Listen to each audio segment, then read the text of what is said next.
Welcome back to another Have Summer Target with hockey Coach Frenchy directly for the beautiful country of Thailand. An amazing, great Wednesday night, June 11, 2025. Hopefully, an amazing, great week so far, middle of the week.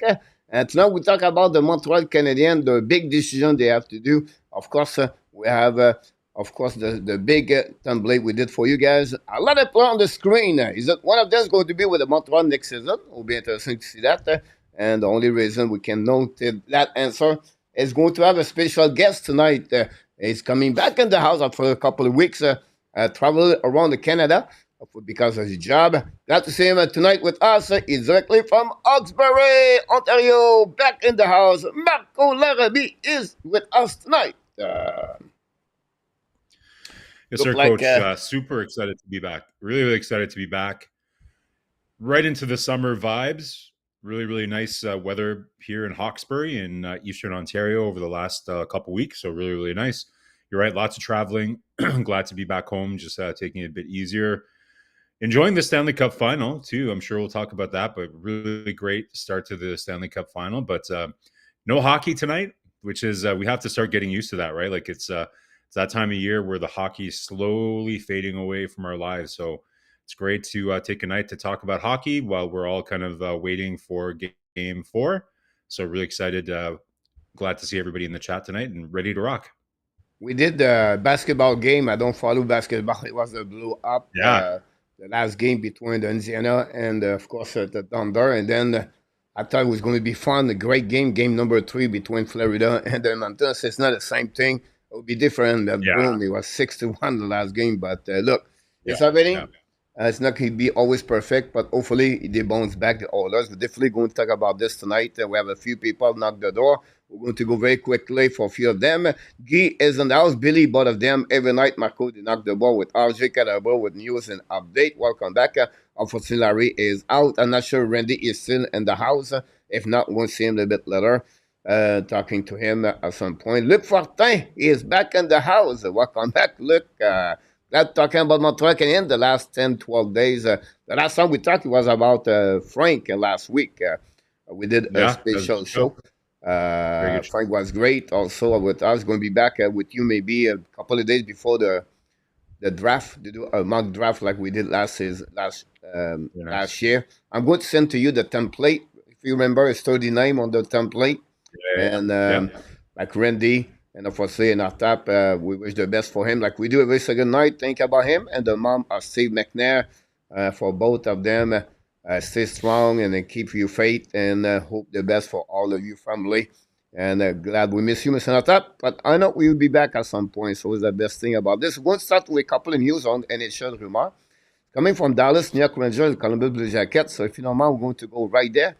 About that, you already know what's going on with the subject tonight. First of all, the Dallas are shopping about Robinson. They get a phone call for Robinson, but the situation is not pretty great with the salary cap. I'm going to talk about this the next couple of minutes. But Mashman could be the one targeting right now. The Dallas Star tried to ship somehow with his contract of $4 million. So what do you feel is going to happen with Dallas Star overall, Marco? Yeah.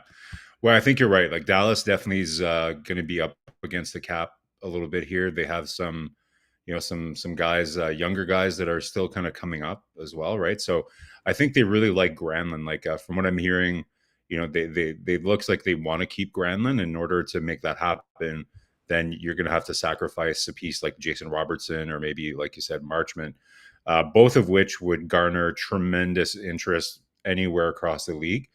But Dallas is similar position maybe than Toronto, where obviously with the big coaching change with Pete DeBoer, the guy that always makes it to the conference final but can never really kind of push through, Mr. Game 7 but not Mr. Stanley Cup final, right? So they're a similar position than Toronto in the sense where like they're a level above where they reach, but they just can't go through, kind of like Carolina. So, Dallas, they, very strong team, but maybe looking to make a bit of a change. So, for me, Robertson is a really, really strong, regular season performer. Some detractors of his performance when it comes to the playoffs. He did come on a bit stronger later in the series against Edmonton. But this is an elite player, coach. Like this is a potentially like a 90-point player, plays a little bit of a perimeter game. And then on the other side here, you have Marchment, which I think he might be just as valuable on the trade market because right now the thing that's a la mode is grit, right? Like compete, tougher players that can play in your top six. Is there more than maybe? I'll be generous. I'll say, are there 10 players in the NHL that can play gritty, that are big, that are strong, that can play in your top six? Is there more than 10 of those? There, I'm not sure. So Marchment definitely is one of those guys. Plays a can play either wing, but I think he'd be a really hot commodity. I think personally it would be crazy for Dallas to move a guy like that. I think you want to keep a guy like Marchment. I think he helps you compete in the playoffs. So I'd be a bit surprised, but you're right, coach. Lots of changes happening in Dallas for sure. Great point about that. Listen, they still have a couple of players. Their lineup, I think, it's 16 players. So we'll be interesting. Rantanen kick next year. So that's the one thing about that. That's the reason they try to figure out to drop.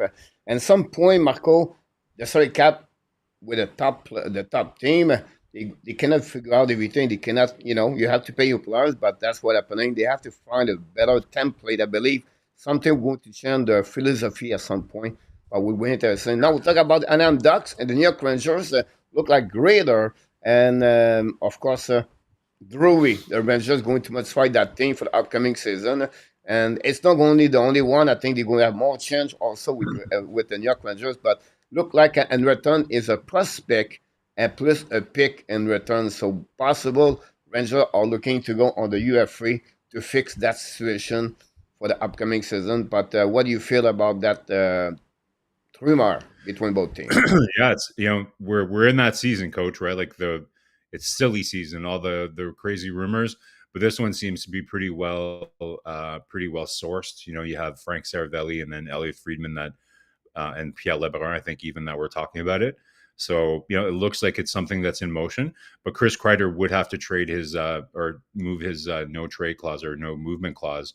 You might be willing to do that to join his good friend Trouba, right, in Anaheim. So it's not a secret, right? Like that both Trouba and Kreider at the beginning of the year, Chris Drury sent that infamous email across the NHL saying that both those players were, available. We saw what happened with the rest of their season. The players kind of did not appreciate that very much and kind of quit on the season, if you ask me. So it's not a surprise that Kreider is out there. I'll be curious to see what the return is because, I can't imagine that his value is that high. I think he's still the legitimate, we're talking about, big, strong guys that can play in your top six. Well, again, he's one of those few players that match that profile. He's a master of net front presence on the power play, maybe 3 years removed from a 50-goal season. So, I think it'd be interesting to see kind of what Anaheim's willing to give up. But it shows you what's Pat Verbeek is doing in Anaheim.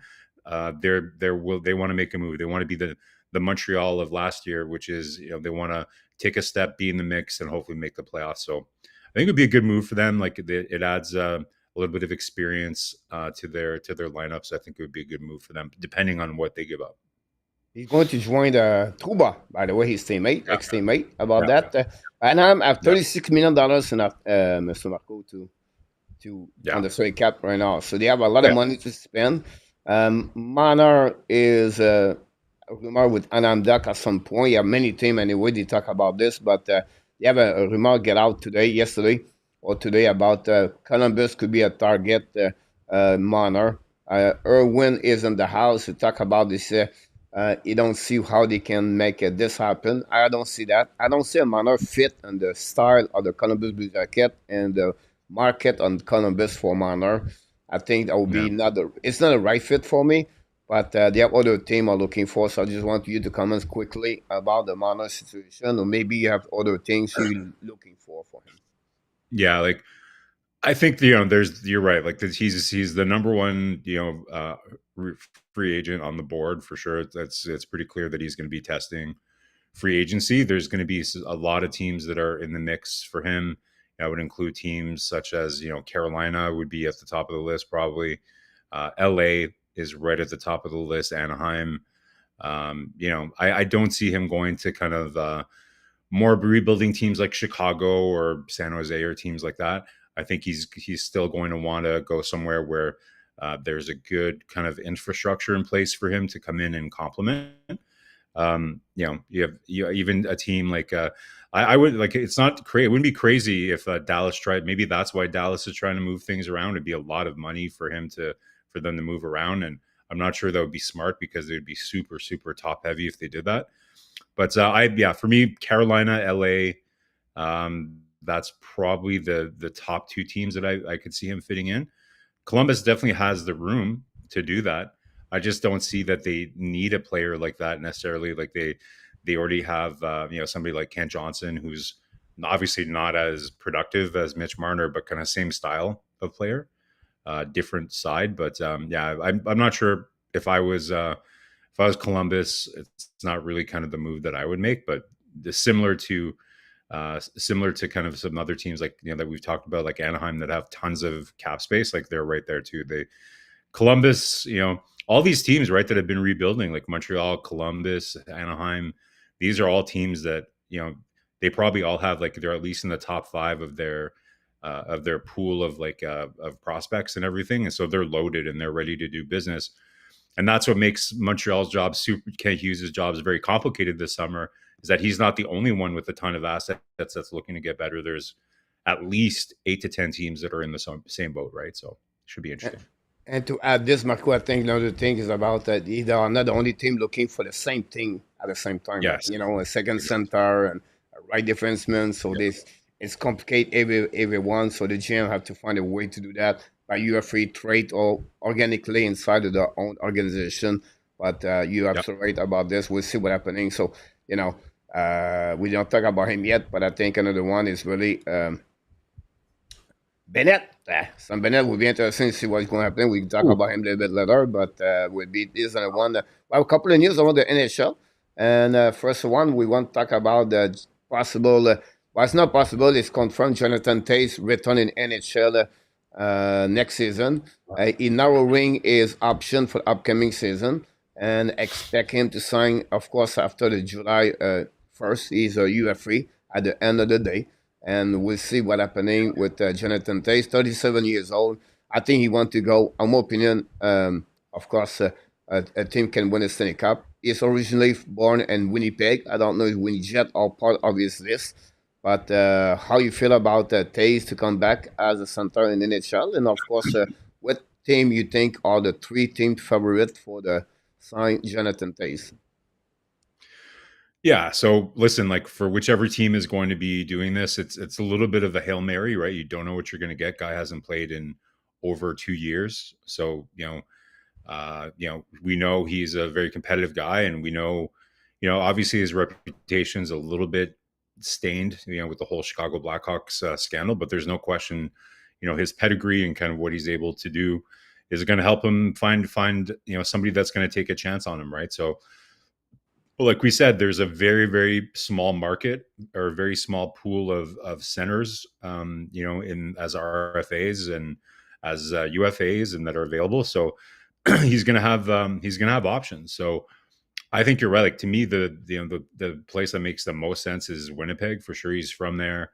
They definitely need, they have Nemestikov that was playing second line center for them in the playoffs. So I don't see Jonathan Tays being a second line center. Like, some people talk about Montreal. Like, we know that, he's from Manitoba. There is a French Canadian population in Manitoba. So, he's proud whenever he's in Montreal. He always, takes the time to respond to questions in French. So because of that, there's always going to be somebody that brings up Montreal because he's, proud Franco-Canadian, Franco-Manitoban, if that's a thing.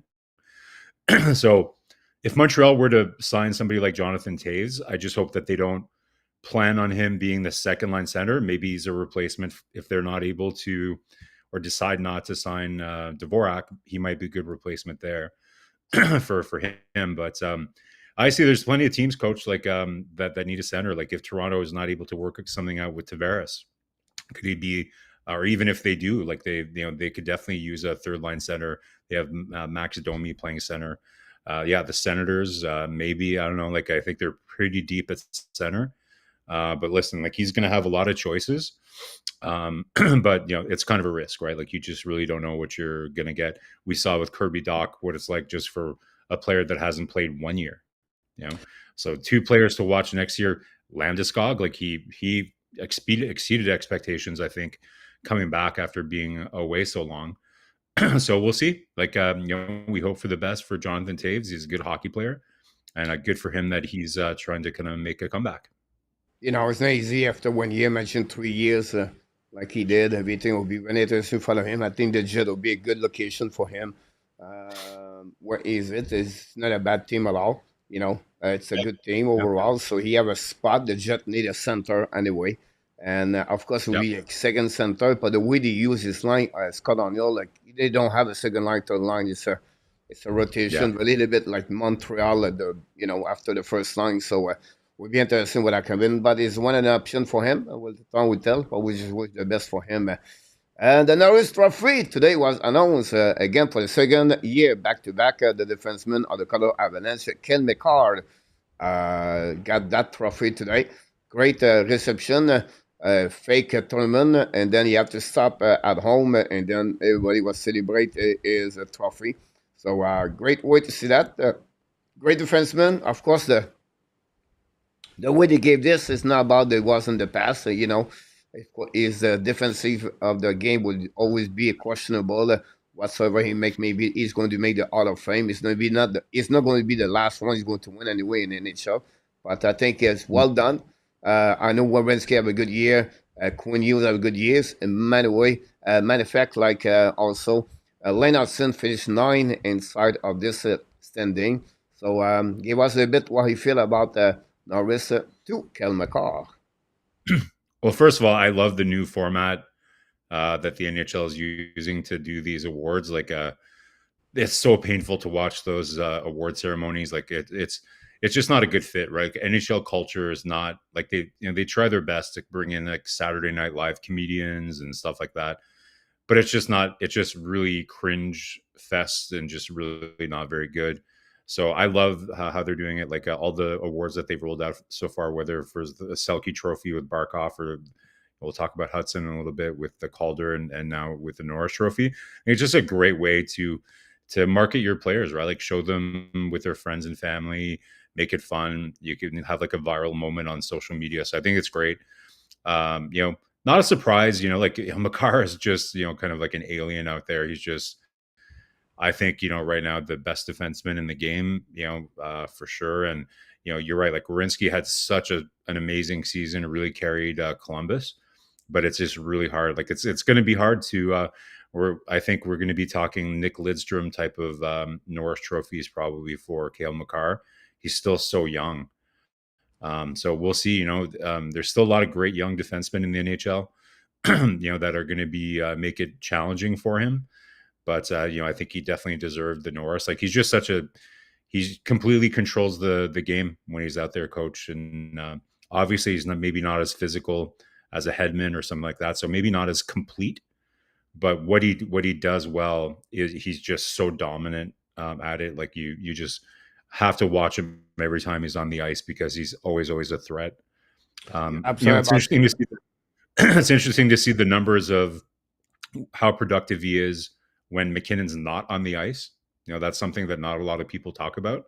His production does go, and so does McKinnon's. Like they very much depend on each other a lot. So if you're interested, I encourage you to go see what Makar's production is without McKinnon on the ice. And it could kind of make for an interesting debate compared to somebody like Quinn Hughes, who doesn't have, someone like Nathan McKinnon. Yeah, it's a duo, right? It's a make one team with another one. It's not like definitely you have a quarterback and you have a good center. There's a good fit for any team anyway. And they're looking good. We have a few people knock the door. Welcome back, all of you. Welcome first time win, by the way, and all back at TH, Butch, and many others guys. We have a really busy night, so I don't want to welcome one by one. But Peter, by the way, welcome back. So great in the chat with all the comments we got, and glad to have all of you. We don't know. We're going to be back tomorrow night, the Stanley Cup play-by-play. Then Friday night, the fun Friday night with the Montreal Canadiens. So come back the Friday night, no template, nothing. It's you ask a question, and answer to your question. So it's a fun Friday. Hopefully, see all of you with that. The team are in trouble, Mr. Marco, and I want to talk about its fun team. First of all, I'm going to argue your opinion about this. Let's start in with about the dollar star because that's what you talked earlier about this. Give you what they are and what will happen and what you thinking they're going to take those kind of decisions. So recap: $5 million, 16 players. They have to find 7 more players on the UFA or no contract next season. Duchesne, Grantland, Ben, CC, Dadenard, Blackwell. On the RFA, Book, Longvis. All those players was in the lineup and the dollar star the last season. So that's one of them. We have 3 more teams to go about this. So I'll give you about 2 minutes for each team if you don't mind. And people in the chat, if you want to comment about the dollar star, well, you're welcome to also to do that. But we talked barely about Marchand, of course. But what do you think was going to happen? And which one of them maybe you expect you're going to return in with a dollar star if you don't mind, Marco? Yeah, so I don't know if you can say they're in trouble, right? But it's definitely a team, like I said, that needs to maybe reimagine itself a little bit. It's a very unique blend of a team they have, right? Because they have all these great young players, Johnston, and they traded away Stankoven, but they have Bichelle, who's looked like a really good in the playoffs, big right-handed defenseman. So it's a very interesting mix of kind of younger players. But then they have these players that have been there forever, like Seguin and Ben and those kind of guys. They added Suter, another really old guy that they added. So it's a really intriguing team in the sense where they were able to kind of just rejuvenate. I won't call it rebuild on the fly. They just they rejuvenated on the fly with adding these young players with really smart draft picks in the late first round and all that, right? So I think they're still in a great position. They just need a bit of a makeover, right? So we talked about Robertson. They have a lot of assets. They have a lot of options, and there's going to be a lot of teams interested in those assets. So if I looked at kind of what's here, I think Duchesne performed really well for them, and I think he really wants to stay there. So, but they're going to have to make a decision between him and Granlund. I don't think that they can really pick both, and I think they really like Granlund.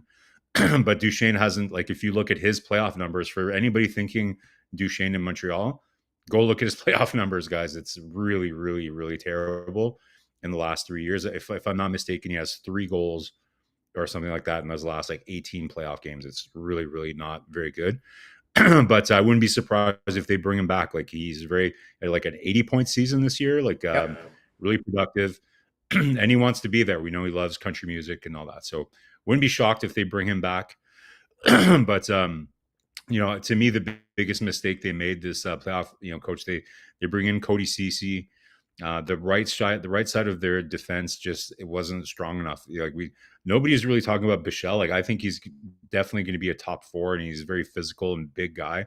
He plays with meanness too. Like, I really like him. So I think they're going to be fine, but they could use some help on the right side. I think their priority is going to be to bring back Bork. I'd be shocked if they bring back Dadanoff. And I think one of either Duchesne and Granlund. Is Ben a UFA? Like, he's not a UFA, is he? Yeah. Okay, so listen, I would be really surprised if they let their captain walk out the door. I think obviously he's not the player that he used to be, so I expect that he'll probably stay there, but it will be way less of a impact. But if they have $5 million to play with, they definitely have to round up their lineup. But they do have, they like I said, they've drafted really well. So I believe in Jim Neal. He's like one of the best GMs in the league. He'll put something together. But definitely like an opportunity for them to kind of reimagine things. And for Montreal fans, like, this is an ideal trading partner, guys. Like, they have a lot of good assets to look at for sure. They're not going to be trading Rope Hintz or somebody like that, or Johnston, but interesting kind of dance partner for maybe something else like a Marchment. I would not hate to see Marchment be in Montreal. I think he'd be very, very interesting player to add to the dynamic for sure. But should be an interesting summer for Dallas. Like I said, time for a bit of a reboot, but I think they're going to be just fine. The way I see that, like Joe Pavelski, they find a way to sign him year after year. I think it will be the same thing with Duchesne. A little bit longer deal for Greenland. Ben's going to return for $1 million, 1.5. I'm telling you right now, Ben is going to accept those kind of deal over there. I'm not sure if CC will be a good thing because Bichel is become a great additional there. That don't know if it will be a new deal, long deal. It will be out like Blackwell. Boog, you try to keep him around because they let Senkoven out. And Longvis, you're really not a big deal about this contract. So overall, I think they will have to trade Robinson or Marshman, at least one of the two. They would love to trade Seguin, I believe, because he can run a 9.5. I don't think so. It will happen for that one, that situation. So we'll see what happens in Dallas, guys. We have other team. We'll talk about this. I know it will take a little bit longer, but I think it will be interesting. Canada Avalanche, to recap, Marco, $1.2 million. They have 19 players signed. They have 2 players on the UFA, Jonathan Dwayne Lindgren, and they trade for Lindgren. Will be interesting happening there. And then I'm going to add you RFA. I did not mention that is the name.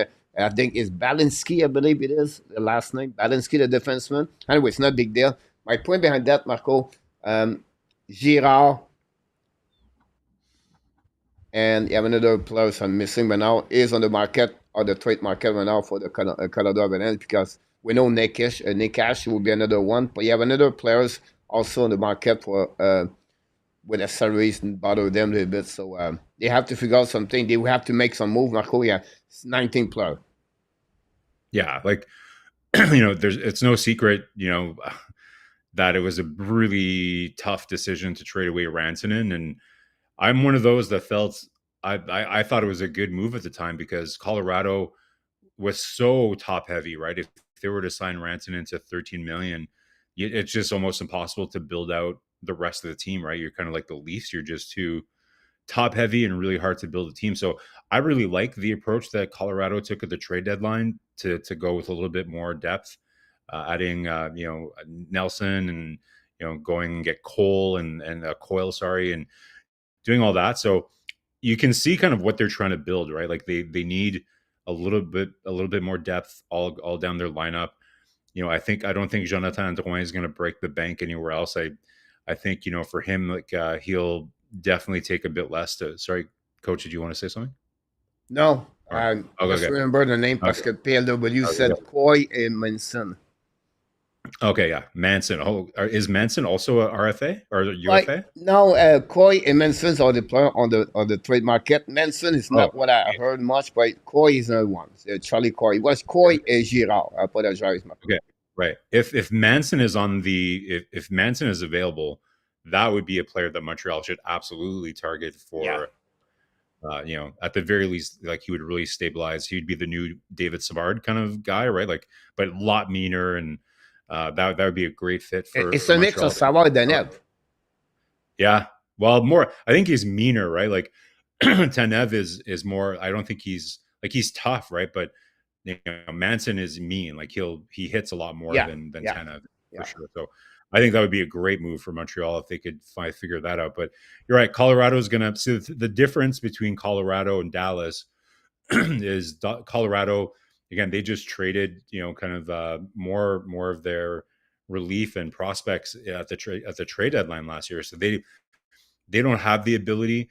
Again, this is another potential good trading partner for Montreal, right? Because what Montreal is looking for is a team that's looking for draft picks and young players. So Colorado, to me, that's a perfect fit because they need to fit players in that can play in the NHL, but that are maybe on their entry level contract or making under $2 million a year. Montreal is stocked full of those guys, whether it's Jack-Eye, Struble, Mayu. We have guys that are right on the cusp of the NHL at Ford as well. So interesting trade partner for sure for Montreal. And but you can see kind of what Colorado is trying to do. They're trying to make sure that they have more depth in their lineup, kind of like they did at the trade deadline. So more maneuvering for them, but should be a fun summer to watch them as well. Panthers, Marco, $19 million they have. Ooh. 14 to sign right now. So they still have 9 players to sign next season. Marchand, Ekblad, Bennett, Nosek, Stern, then Vanecek and Schmidt. They have also Simonic Vinich? the rookie. Samasevich, yeah. Yeah, he's a RFA on that one. Yeah. 90 million to satisfy Marchand, Ekblad, Bennett. He need to stretch very well. If you do that anyway, he's going to get $20 million. He has enough money for the rest of the players. I feel for me, only two of them are returning, in my opinion. Out of the three, I don't know which one, but this going to happen because they need to pay the full line and the extra for the extra forward. So this is another thing right now they have to figure out. Firstly, for them, it's more that you are free player they're going to lose, not a players like you or a trade. But I think that's what's happening. So give us in 2 minutes. What do you think? Yeah, well, again, like a good problem to have, right? Like if you're, back to like 3 times at the Stanley Cup final, it shows that whatever it is you're doing is working pretty well. So out of this list, coach, like if Bill Zito has taught us anything, is that he's a genius at, remolding the bottom of his lineup and people just fitting seamlessly in there, right? So Jagovich and like players like that, he just always finds the right bottom 6 players to come in, fit right in, play that Florida Panthers style of game. So they're going to do the same thing. Schmidt is having a really strong postseason for them, like especially in the final here. Right? I think he has like 6 points in the first 3 games. So he's having a really strong final, so putting himself in a really good position. But out of this list, like I think Marchand is going to explore free agency for sure. Like I just don't know if they're going to be able to make that fit. But to me, I would love it if Bennett would hit the open market. Like there's going to be at least 13, 15 teams that are going to be talking to him if he does hit the open market on July 1st. But I would be shocked, if he doesn't stay in Florida, to be honest. He'll sign for like, $7 or $8 million or something like that. He'll take a massive discount to stay where he is. And why would you not, right? Like he has if it's a perfect situation for him, he's went to war with these guys. And same thing for Ekblad. I think he'll, obviously it changes things a little bit. I think Bill Zito did a great job kind of giving himself a little bit of flexibility, bringing in Seth Jones.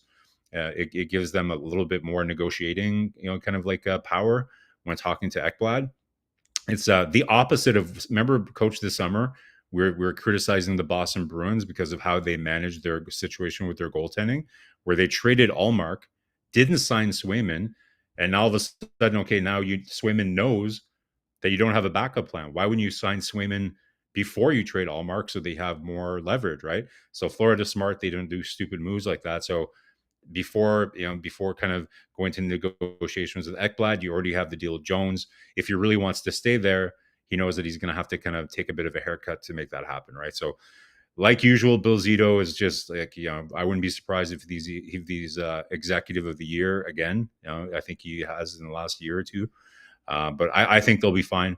They'll figure out something. But I think you're right that to me, out of here, like they will have to figure out a backup goalie because Bob is, he can't continue to play. They did trade Spencer Knight at the trade deadline. Vanacek, I guess, is a capable backup. So they will have to put some budget aside to make sure that, they have somebody that can at least play, 35 games next year. Bob has played a lot of hockey. Like he's a machine and everything, but geez, man, he's getting old, and that's a lot of hockey for Bob. So you're right about that. We're saying there's what he's going to do. If Bill still have the momentum of everything with his team. I expect Ekblad. I don't see Ekblad go nowhere, in my opinion. And with Marchand Bennett, they will take one of the two. I think Marchand is the one I think is going to be out of that. And goaltender, but I think Vanacek could figure out for next season. But I think they will look around. There's another thing, guys. They focus for the winning Stanley Cup, and then they try to go at the trade deadline and fix that. But again, the trade for Zed Jones and the trade for Marchand is the best trade of the on March, and other teams did not find get the plug out like them. That's the big trend where they are today. Without John and Marchand, the Panthers are not where they are tonight. This right now. Marchand's like while we're talking about the Panthers, like if you want to talk about performing at the right time to boost your value, like Sam Bennett is having like an all world, is he going to win? Most valuable player. Like, is he going to? I think right now he's probably in the lead for, for playoff MVP. And then Marchand's been clutch throughout, right? So, yeah, like it's good timing when you have like a career year and you're about to sign a long contract. So good for those guys. And finally, the last thing before we talk about other things, the Edmonton Oilers, $11.9 million signed, 16 signed.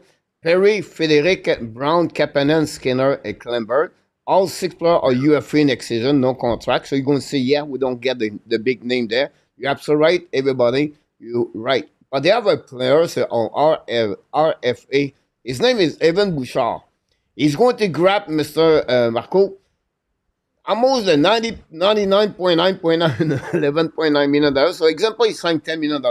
They have $1.9 million to sign six other players in the lineup, and that including Frederic Perrig. So, they will have to figure out something over there too, like the three teams. So, you can see you can become a winner of the Stanley Cup, but at the same time, you have to try to figure out the management. The player or maybe get out. They try to get out. Is Adverson. We have no movement close for Adverson. So it's not a player you can send right away like this. So we have to figure out something else inside the lineup because there's another team right now. They're going to have a problem with the salary cap.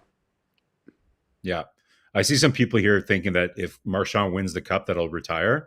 I don't think so, guys. Like, I think he wants one more big payday. Don't forget that he took a lot less money in all those years in Boston. So I think he wants to collect one more fat paycheck before he retires. So I don't see that happening. But for Edmonton, coach, like I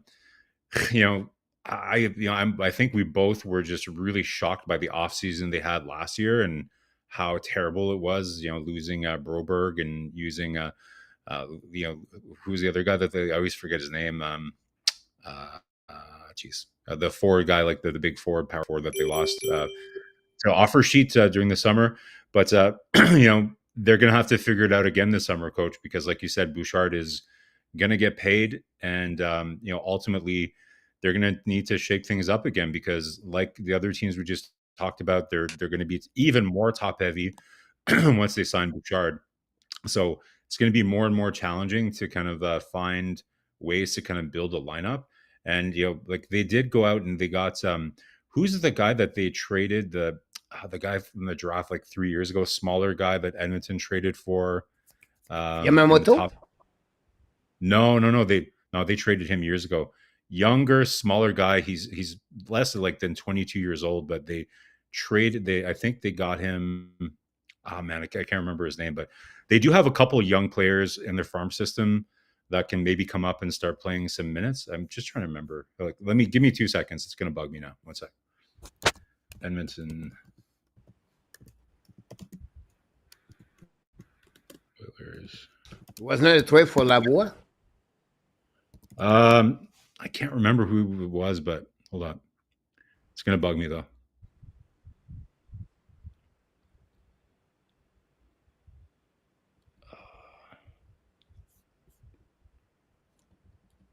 They have Sam Riley. That's a different guy, but hold up. O'Reilly was a draft, right? Yeah. But there's another guy. Hold on. Sorry, guys. I know this is not fun to watch me Google, but Mathieu Savoie for the Buffalo Sabres. There we go. So you have that guy, right? And it was Holloway. Thank you. It's summer, guys. I'm trying to forget players' names here, but yeah. So Savoie. Is that the player? They have a couple players in their pipeline that can maybe come up and play some minutes for them, but they're going to need to shake things around to make sure that they have a more balanced lineup, right? So to me, Skinner, like that was like such a bad signing. He does have one more year left on his deal. I think Kapanen, has really surprised, but he's not a guy that I would invest in long term. He tends to disappear for long periods of time, right? So to me, Brown is somebody that I would really try to keep around. He's kind of like heart and soul guy. He has that background with McDavid. So yeah, they're going to need to figure things out. Corey Perry, the eternal Corey Perry, like will he stick around? Like for those of you who are thinking Marchand will retire if he wins the cup, I think for sure Corey Perry will probably retire if he wins the cup. That will definitely be the cherry on top for him. But coach, yeah, they're going to have some work to do on the back end and on their bottom six. Not many pieces that you can move around either. Kane. Maybe they can move Kane out and try to kind of come up with a more cost-effective solution. The Save third some he money was there. talking is about Albertson. Well, Arvidsson, does he have more than 1 year left? Like No, how many 1 years? year, $4 million. Yeah. So they signed Skinner and Arvidsson this summer. So those are two pieces that, if you're not happy with what they brought you in the regular season, that's, but ultimately you're going to have to go bargain shopping, right? Like, again, Montreal is, they're going to be looking at teams like Montreal. Do they have like young players in their entry level that can kind of come and play? Well, I think Chicago Blackhawks could use Albertson for 1 year, Marco. That's the team I think. Sure. Yeah. Or San Jose, something like that. The problem they have he has a clause of no movement, so you have to decide if you want to do it or not. So he says right. Yeah. But we'll see what happens, Marco. We have to move on. We have other things going on, and I think we did pretty good on that subject around. We want to congrats the Lions won the Kelly Cup of the East Coast Hockey League. We did not talk about them since Frank last week, and the Rocket news. But we talk about Pascal Vincent, talk about Gignac and Barry Boulet, our UFA, and then there are a couple of players as a RFA, RHP, Kidney, I believe, Farrell, someone else. But overall, great year for the Rocket. In 2 minutes, you can express what you feel about the Lions. And also, I want to talk about, if you don't mind, you said, do you believe Luc Cavalin could be an option for the backup number 2 of the Jacob Fuller with the Laval Rocket for upcoming season? The MVP of the East Coast Hockey League was excellent between the pipe, 26 years old, but he did it very well. Yeah. I'm not going to lie, Coach. Like, I couldn't name one player off the Lions, to be honest. Like, I didn't follow Trois-Rivières at all. They didn't really have any kind of prospects that I wanted to follow from the Montreal system. Good for them. Like, I think it's great for the organization to win a championship. So, but I don't see it having a tremendous impact because name me one player that was drafted by Montreal that was playing on that team that might play one day in Laval or Montreal. Like, I don't know. I can't really think of any. So great. It's good. It's a good story. I love their jersey too, like really sexy looking jersey, but I couldn't tell you, unfortunately. I sound really unprofessional, but I don't know too much about them. For the Rocket, I haven't came on here and talked about the end of the season and their playoff run. Certainly I think great atmosphere, by the way, in Laval. Like, it's just electric watching those games. Like, if you're an AHL player, it must be such a treat to come play in Laval because it feels like you're playing in an NHL game, right? So great atmosphere. The fans were so awesome, similar to what we saw in Montreal for the playoffs as well. So, great run for them. It was obviously disappointing to see how they played in the last round, but guys, you have to realize in the AHL, there's certain this was Florida's kind of a farm team, right? There's really only two maybe players that have the potential. We have a few of them, but not many going to make the NHL. It was a mix of veteran players put together. It's usually that's happening in American Hockey League. By the way, is Abbotsford play Charlotte at the final of the American Hockey League? Just want to mention that. Yeah, for sure. So like you said, Coach, like, it's not unusual for the final to be teams that are stockpiled with AHL lifers more so than team. Like, it's more the exception to the rule. Maybe like you have that old like that team with John Cooper where they had young players like Kucherov and they had Johnson and all those and Palat. It's pretty rare though that you have like a young nucleus of drafted players that come and win the Calder Cup. It's mostly teams that are laced with veterans, right? So I think that's what you saw for Laval, right? They just ran across a team that they played good hockey, Coach. Like they just were really structured, did not give Laval anything. Laval could not get to the inside during the whole series. So it's a great learning experience for them. Great opportunity for Kent Hughes and team to kind of evaluate who they have down there. I think we learned a lot about some of the players. Maybe this summer we can talk about more of that. But great run for the Rocket and great for the fans to have playoff hockey in the greater Montreal area this spring and summer. So that was pretty fun. I'm sorry about that. We'll talk more about the player from the Rocket the next couple of minutes. But I want to mention to you you're right when you said it's a great place to play hockey. Condoda signed a new deal, and Dauphin signed a new deal with the Laval Rocket. Two veteran players. So that's the reason I think I'll be surprised if Gignac is considered to go in Europe. But Alex Barry-Boulet, the way they gave him money at 700,000, I think he was easy with Laval Rocket. If the same thing happening, Montreal Canadiens News, the Calder Trophy, it go to Lane Hudson. The time we're going to do that, I make a video today about Lane Hudson. If you have an opportunity right now to see the video, guys, here live, you can watch it every day. We make a video most of the day, 5 times per week, anyway.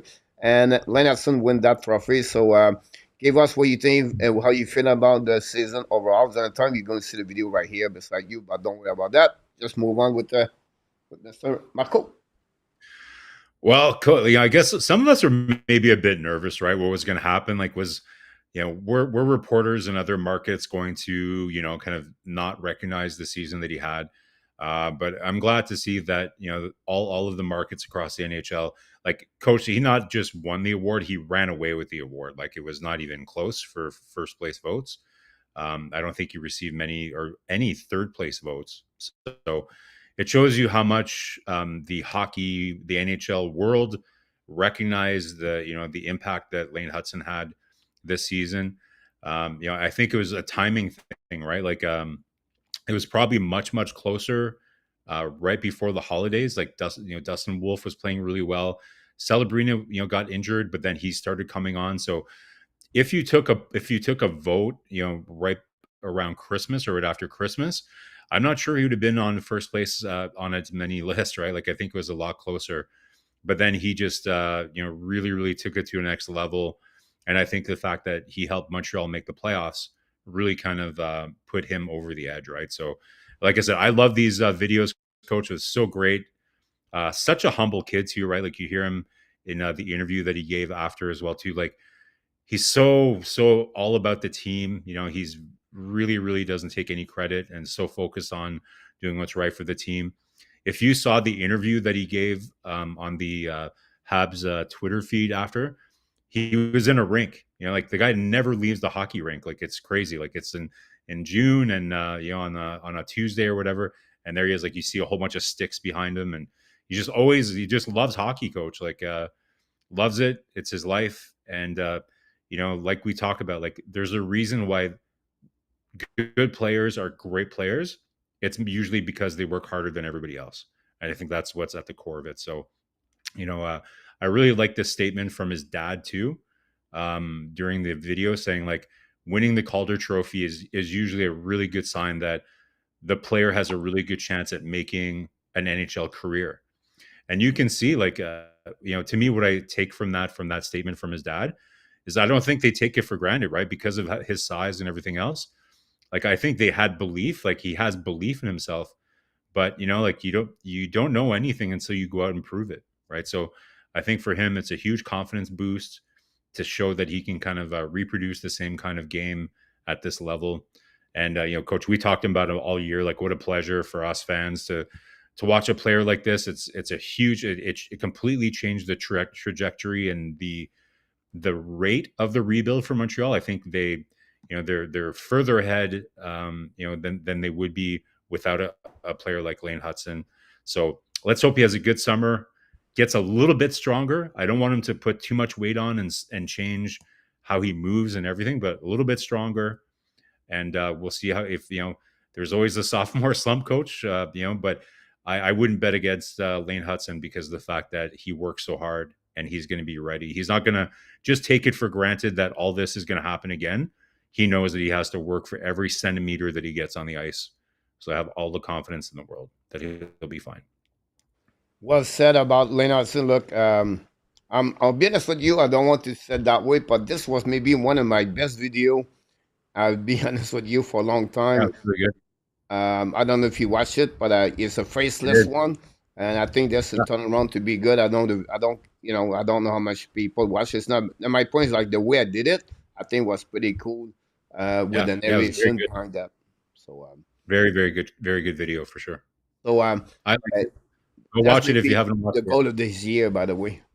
Oh yeah, the last one again, the flowers for him. It was really good about this. And let's move on. What we got here. A lot of people in the chat. Welcome, most of you. We did not mention your name. We apologize. We just have so many things, guys, to talk about.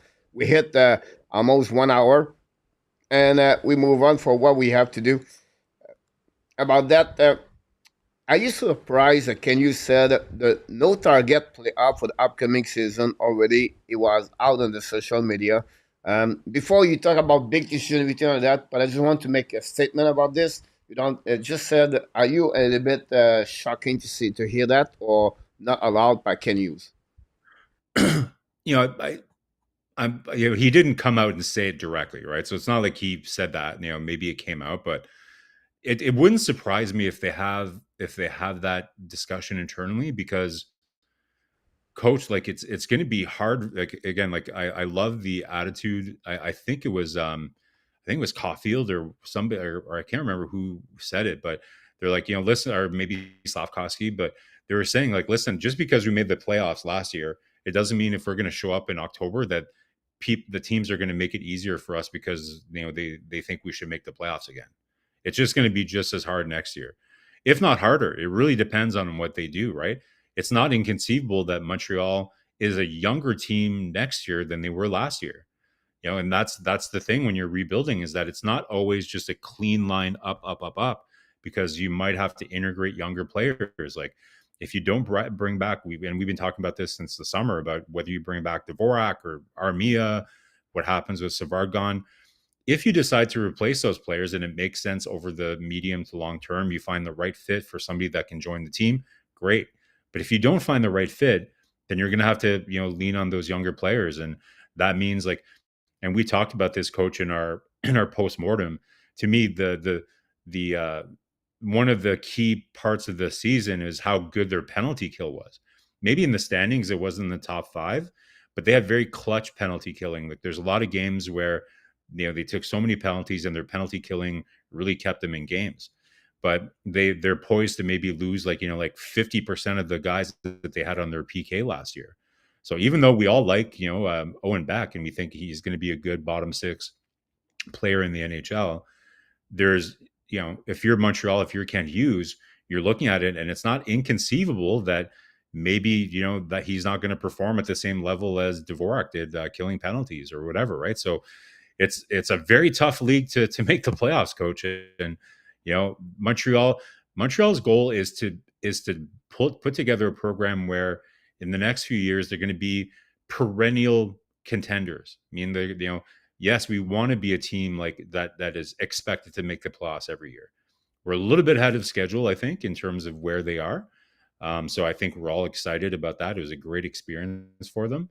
But I know for me, again, we'll have to see what they do in the offseason.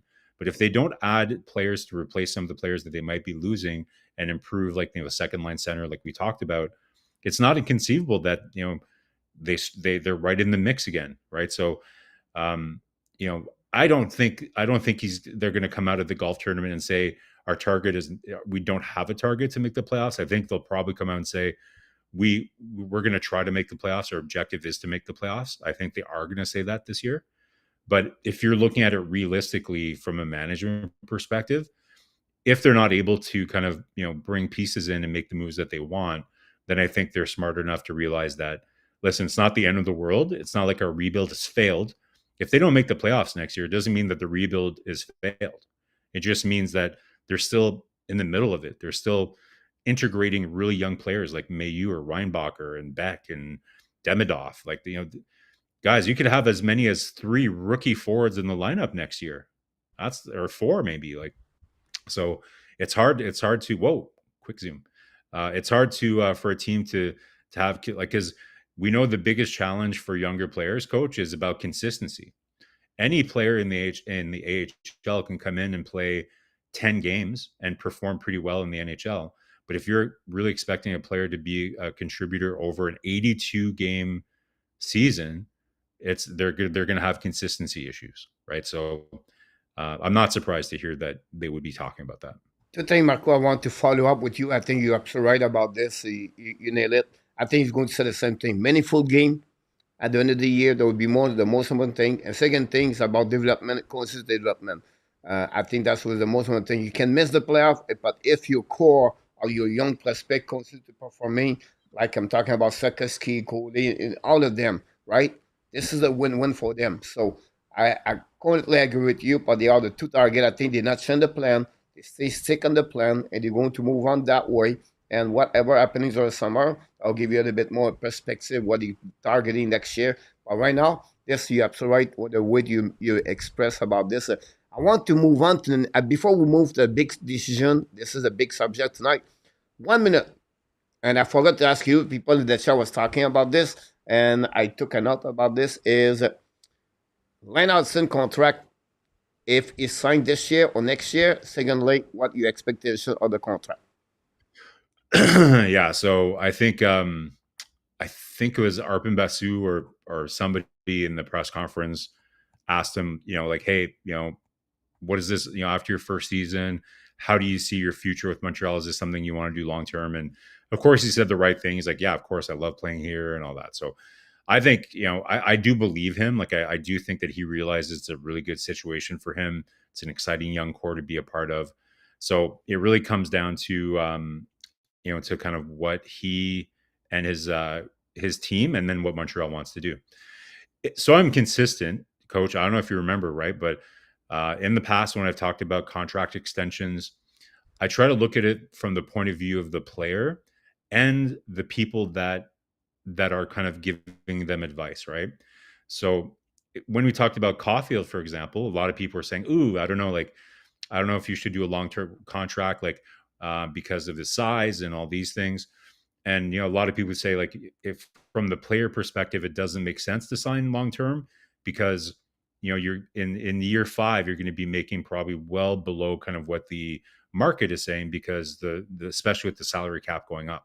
And we that's true. Like, if you're looking at what Caulfield, Suzuki are going to make when the salary cap goes up, they're going to look like absolutely bargain contracts, right?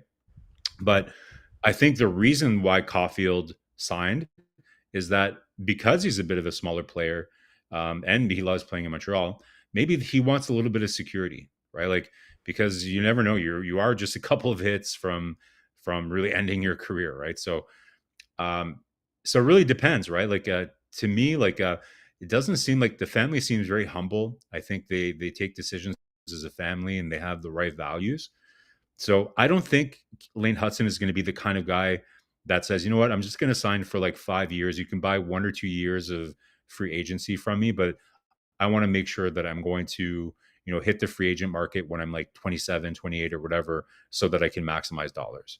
I think he's going to look at kind of what's going on. He's going to try to come up with a fair number based on kind of what the internal salary cap of the team is, with taking into consideration kind of the cap going up. So I think they're going to sign a long-term deal. I don't think they're going to do a bridge. If I had to guess, in terms of the number, I do believe it's going to be. I think he's going to be the highest paid player in Montreal Canadiens history. I think he's going to be paid more than Nick Suzuki. I think. Now, I be know Line. attention, not history because Carey Price 10.5. Yeah, but like, yeah, no, maybe you're right for sure. Yeah. So yeah, so he'll be right up there though, right? Like, I think he'll certainly be the highest paid player. Like, Line, I think, makes a bit more than Suzuki right now, but by the time he's gone, so yeah, I think to me, I think it's probably going to be close to 9 million is probably what I would guess. Is and that's I think he would be. People might think that's a high number. I think personally, he's going to be leaving money off the table. I think he could probably get more. Like if he signed like a 5 year deal around like 7.58, then that means he's probably going to make like 13 later, right? So if you were to be able to sign him for $9 million for 8 years, I think Lane Hudson is leaving money on the table. I think Montreal, they're maybe paying a little bit more upfront, like they're doing with Slavkovsky and Caulfield and Suzuki, but then you have that certainty of kind of what's going on. So if I were to guess, and again, I have no insider information here, guys, but my guess is that it looks like there would be mutual interest in signing a long-term deal. I don't think Hudson is the kind of guy that is going to hold out for every single penny. I think the right fit, being part of a team, building something means something to him. that's based on what appears to be the family values of the Hudson family. So that would be my guess, Coach. I don't know if do you agree. Like, do you think they're going to go more a bridge, or do you think they're going to go long term? I think he's going to go. I don't know if you call this a bridge, a little bit a contract like Caden Coley, a 5 years at 5.7.5. I think Hudson's can go a little bit like Bouchard sign or Ali sign a 3-4 years deal at $7.5 million, and then go for the big make money after that. I think that's what I'm thinking is going to happen for this contract. I'll be shocked he get an 8-year contract. I think Hughes will try to say, look, we're going to give you 7.5 per year and But a why short though? term. Why would Hughes want to do that though? Because after that, he's going to get over the 6-digit number, like 10 Yeah, million plus after that. but that's what I'm saying. So why? So do we agree that Hughes would want to lock him up for 8 years? He will try to get there, but it's not going to get that way. So to me, like the only reason I think Goulet didn't sign a full 8 years is I think Montreal's a bit nervous because of all the injuries. That's right, because they believe everything else about Goulet. They know he's a great team guy and they like his development, but maybe they held back a couple of years. They didn't want to go full 8 years because of a bit of the injury issues that he's had, and I totally understand why they would have done that. But to me, similar argument to what I made with Slavkovsky when they signed that is like so again, I can't say for sure Hudson will accept an 8-year deal, but I would be shocked if Montreal's wish is not to sign him to an 8-year deal. I think that's what they're going to be pushing for because they have full faith in his commitment to being a good player, to being a team player, and everything else. And to me, those are the kind of people that you invest in. You're not just investing in a hockey player, like Martin Saint-Louis says all the time. You're investing in good people, and Hudson is a elite human being in terms of his commitment to hockey and everything else. So no doubt in my mind that Montreal wants to extend him as long as possible. But you're right. It's not impossible. I'm not a mind reader. I don't know the family. But I get the sense from seeing their family, how they behave, kind of what their values are, that they're just going to want a good kind of fit for him. He wants to be part of the solution with this young core. And will he leave a little bit of money on the table? Yes. But I think, it's kind of putting your money where your mouth is. He talks about the team all the time, talks about how it's not about him. Like, everything he says and every way he behaves, he shows it as a team first guy. So why wouldn't he commit long term if the team is giving him that opportunity? So if I had to bet, I would bet 8-year deal. I don't know what the exact number will be, but that would be my bet if I had to. But I don't like betting. So yeah, I can understand your point of view about that, but I still feel it's not about the family, everything like that. I think they're looking more about because if he sign an 8-year contract and 2-3 years, his money would be worth it more. Like he is, if he continues to become who he is, right? By the way, McCall did the same thing. McCall signed a 3-4 years deal, if I can recall it, before that, right? Yeah. He's gonna lead. Like I said, I totally get it. Like if he signs an 8-year deal, even at 9 million or even 10 million potentially, he's leaving money off the table. I totally get that. But because of like what I said earlier about how, for him making the NHL was never a guarantee because of his size. So if you're his family and if you're his entourage, because of the fact of, like you have faith in yourself and that you can play here, but do you take a guaranteed thing? And based on kind of some other things that we saw, like Caulfield, like I said, I wouldn't be surprised for the reasons that I said. Likes it here, wants to be part of the solution long term, wants to show his commitment to the team because the team is showing commitment towards him. And then in the back of your mind, you're taking a sure thing as a smaller player in the NHL. You're just a couple of hits away from really impacting your career. So I don't know. It will be interesting to follow. I won't be mad if he signs for 8 years, even over 9 million. I think that would be a really, really good deal. Awesome. We'll move on with the big decision. That's the show of the night, guys, for everybody. This will be a little bit longer for everyone. Stay stuck with this, but I think this is going to give you a clarity of what could happen for Ken Hughes for the next couple of weeks. So I think overall, it would be good to hear that from Marco. And let's move on with a lot of people in the chat. Thanks, everybody. Don't forget, please, to click on the like. We're targeting 50 tonight. If you can do this, that'll be awesome. A lot of great comments. A lot of people comments on the contract again. They have different opinion. And we want to thank Sten, Peter Poinsenov to answer to Sten. And then Sean Coffey is the agent of Lane Hudson for all of you who want to know that. We move on here for the big decision. Marco is going to be very interesting what I'm going to do. You're going to move on with fun situation. Montreal Canadiens, I'm going to question you all the way. UFA Armia Devorak Peseda for the Montreal Canadiens. If I ask you tonight, after people, fans, the fans on Montreal Canadiens in the chat, if you have to predict how many of them are returning, who are they, or zero of them are returning, what is the option again? Like I said, guys, I'll give you tonight a clarity what option they can make. I think this is going to be a great subject for the next 15, 20 minutes.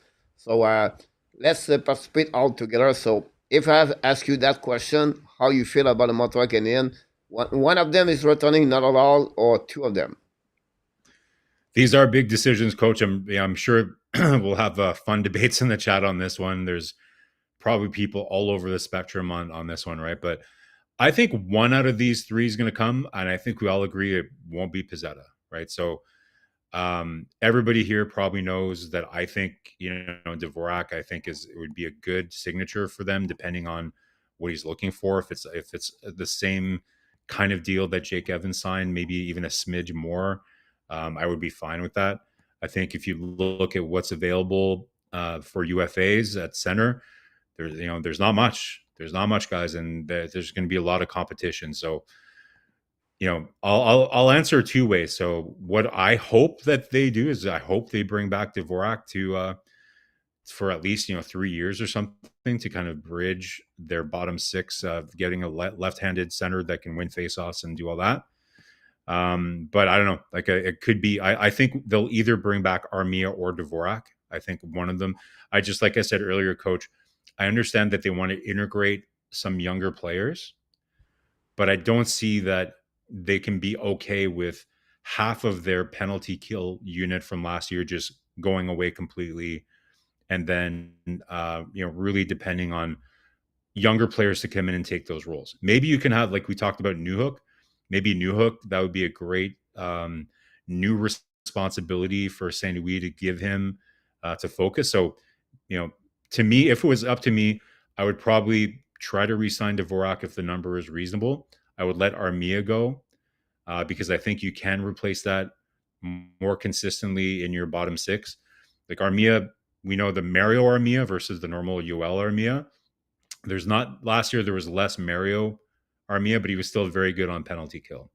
I think, Newhook can easily come in and, with his speed, if St. Louis really works with him, I think you could replace him.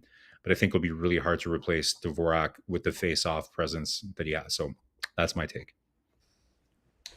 Yep, sorry about that. Look, I look around. I did a search before I do the show for the Dvorak situation. And you're going to see, guys, not many of them is like Dvorak at the end of the day. It all depends on the money you're going to offer, is going to get on the market.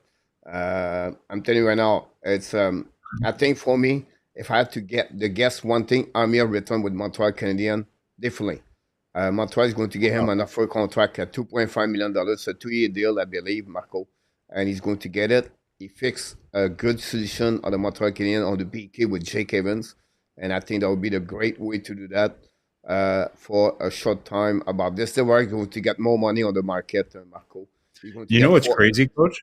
What's crazy is that if you look at most, Frank Saravelli, and there's a couple of others, they have like top 50 UFAs going into the summer. Dvorak's on nobody's list. Nobody. Like he's not even in the top 50 available UFAs. I find that surprising with the lack of depth that there is, and like with how effective he is in his role. So maybe like his reputation isn't what it is, and across the NHL what it used to be. But I don't know, Coach. Like I think that would be a mistake. Like to me, Armia is, again, I on the record, I like what Armia provides, but I think it's much easier replaced from what Dvorak does. I think again, you can have Newhook playing the penalty kill. You can have somebody from Laval get a shot in your on your fourth line, or you can go and find somebody that's going to coach. We talked about being a little more difficult to play against, a little more. That's what Hughes is talking about. A little more competitive, a little more physical. Armia is really strong and big, and he's very good at puck protection, but he's not a very aggressive player. So, to me, there's opportunity to infuse that into Montreal's fourth line.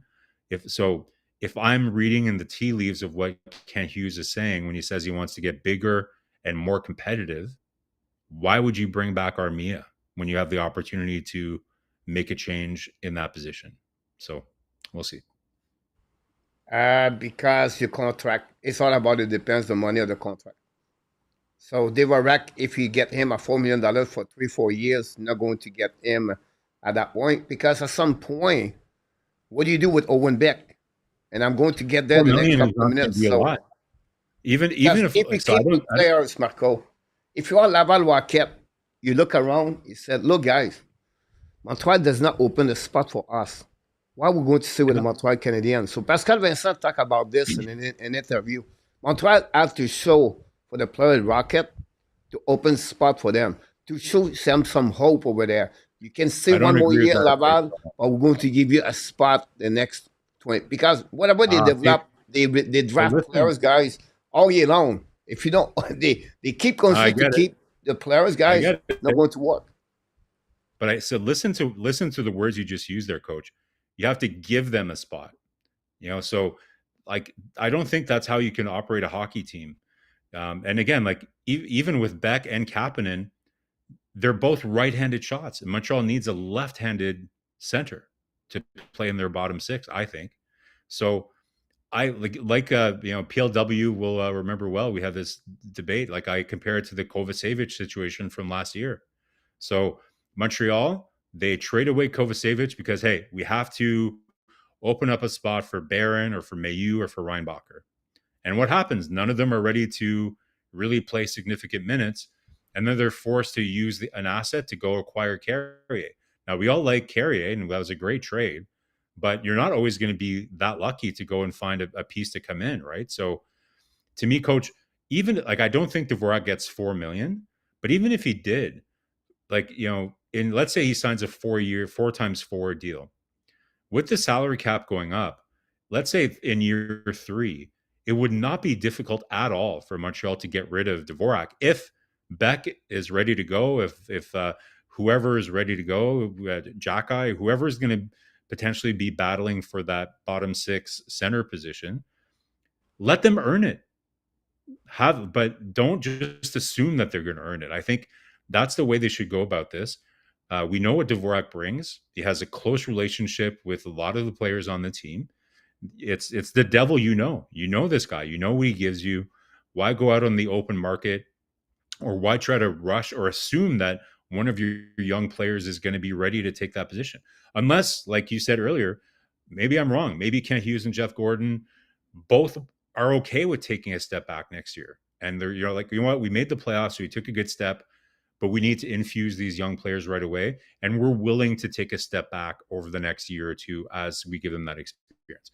Maybe I'm wrong. Maybe they're okay doing that, but I would be surprised. So, all right, let's move on. We're missing, of course, a second center and a right defenseman. So this is what the target of Montreal Canadiens in the summer. Now, the option are they can use the UFA, they can go by trade, or organically inside of the, I put the Rocket, Marco, but it's inside of the organization Montreal Canadiens at the end of the day. They are going to find that way over there. So I'm going to give you some name here, guys. On the UFA, you have Tavares, Bennett, Sutter, Frederic, and Grenland. So what do you feel, or the people in the chat are going to do Montreal Canadiens under those positions? Do you expect a trade? Do you expect a movement? Or they go for with a Kapanen example? Or they decide to go with Reinbacher or Mailloux? They're not going to make any trade. Whatever it is, Marco, from what you hear, from where you predict or what you think what happenings in the summer, That's the reason I said big decision. That's the subject of the night. So Yeah, it's not this easy is one. And we talk about one no, solution, Marco, about Armia de Barak, like a few minutes ago. Now we go to figure out other two things for the Montreal Canadiens. So what you feel what's happening? well, I don't know if we're gonna figure it out, but we're gonna talk the shit out of it. That's where we're gonna we'll talk and we'll get everybody kind of giving their opinions for sure. But looking at these UFAs, coach, I think like I don't think Tavares or Bennett are going anywhere. I think they're going to resign. We talked about Granlund already, and I love Granlund. I love his compete, and I think he's a good player. But based on Montreal's size up front, I just don't see him if he is going to sign somewhere. I don't think it's a good fit for what Montreal is looking for. I do like the player though. On it, and if you have a different makeup in your lineup, I think he's a great player. Pius Suter, listen, like he's a good player, but again, kind of undersized. So I don't see him being a solution for a second line center either. And I don't think Frederick is a center. I think he's more of a winger. So I don't see any solutions, honestly, on the UFA market, which is why, again, like I think Dvorak is probably the best fit for what they're looking for in their bottom six, right? But I don't think there's any other than Bennett. Unless he decides not to trade or sign in Florida. But we talked about it at the top of the show, coach, is that unfortunately there's probably at least another 7 teams that are at least, it's more probably like 10 or 12 that are looking for a second line center, right? One named, so we're okay. So this is UFA, so we'll talk about trade. But I would be shocked, coach, if they go the UFA route. I think out of all the three options, I would be the most surprised if they get a second line center through the available unrestricted free agent pool. If I had to rank them, this one would be the least likely of happening out of all the three. Would you agree, coach? Like that's the least likely of all the options is the UFA. Yeah, when I look about this, did some search, Marco, yesterday. Granlund would be the great fit for the Montreal Canadiens. But another player, I think, and obviously, Sutter, it's a great fit for the third center. And I don't know if they want to keep the chance, or possibly for Kapanen or other player for everything like that. But if you look about Sutter, look his face off, look about his PK situation. He's a left center too. And the money will be around 3.5 maximum. I think Sutter is another option. Make less than Dvorak. He's not. He's going to make more than Dvorak. Suter. No. Yeah. He has way more points than Dvorak. No, you have to pay a little bit more. He had 25 goals last season. It was the first time he hit the 25 goal, but his shot percentage it was at 18.3. So this is not a normal. I'll bet with you right now that Pius Suter, his deal is going to be more than Dvorak this summer, for sure. I expect Sutter to be a little bit less of Dvorak. Wow, I would be shocked. I think Suter the age is one thing, and the size is another thing too. So I feel like that would be the two things about those situations about Sutter. But if you want to figure out a spot to someone at cheaper, that's the one point. Sutter remind me a little bit more the reason why, the guy scored many goals. We had he played on the front line. He did not do very well this year. Played with the Vancouver Canucks at some point, was with Washington Capitals. Oh, Washington Capitals. After that, he went to Seattle Kraken. He scored 20 goals almost every year, but he has 17% every time. But he played for a line, they gave him 1 million dollars per year. Yeah. Shit, the right hand Daniel Sprong. Exactly. So I feel Strong. Sutter is the next Strong in the NHL. This is my point about that one over there. Frederick, I don't like his playoff right now. It's sad. No, not at all. Because I think he has everything this kid to be a good hockey player in the NHL. And he's not a center though. He's a winger, coach. They put on the both side everything like that. Another thing I would say to you guys, after I did some search, we focus so much on the face-off percentage, guys. You're going to be really disappointed to find so many players at 47, 45, 44. And we talk always about New York and Dak is not good number. But guys, go on the NHL stat and go a bit more analytics stuff. You go to realize, wow, we don't have a many Yeah, players in NHL with I 50 A know. plus Marco. I just want to put an asterisk on that Sure, one because I think sure. we thinking, oh, he loses face off all the time. We need it's hard to find them. If you want a good face off, guys, you're going to be upset with me. But Kokanemi is one of them. If you want to get that Well, one over hey, there. oh, I listen. Well, right now we're talking about UFAs, right? But anyway, so we'll talk about like I wouldn't be crazy. It wouldn't be crazy. Like I could see Montreal. I could see Kotkaniemi being a good third line setter. Like his deal is actually quite reasonable. When you look at kind of what's going to be happening with the salary cap, and you're right. Like his faceoffs are good. He's very physical now. Like he's a really physical player. Obviously, he doesn't have the hockey sense and the playmaking that we were hoping that he was going to have. But I think he's going to be a very good, solid bottom six player. But anyways, we're not talking about trades. I disagree with you, Coach. Like, listen, I like Granlund. Like I said you think he's going to be a good fit. I think both Suter and Granlund are too small for Montreal's top six. Like the tops, like you're going to be playing this guy with with Demidov, right? So you need somebody that's a little bit thicker. It doesn't need to be tall, but it needs somebody a bit stronger, somebody that plays a little bit more solid of a game. So I don't see any of these guys being a fit. Um, Either like listen, Bennett and Tavares would be a fit, but I just don't think they're going to make it to free market. So I don't know, Yep. Coach. UFA to me, it's the I would be shocked if it's UFA that Montreal decides to go with. That's the only thing For we're looking for.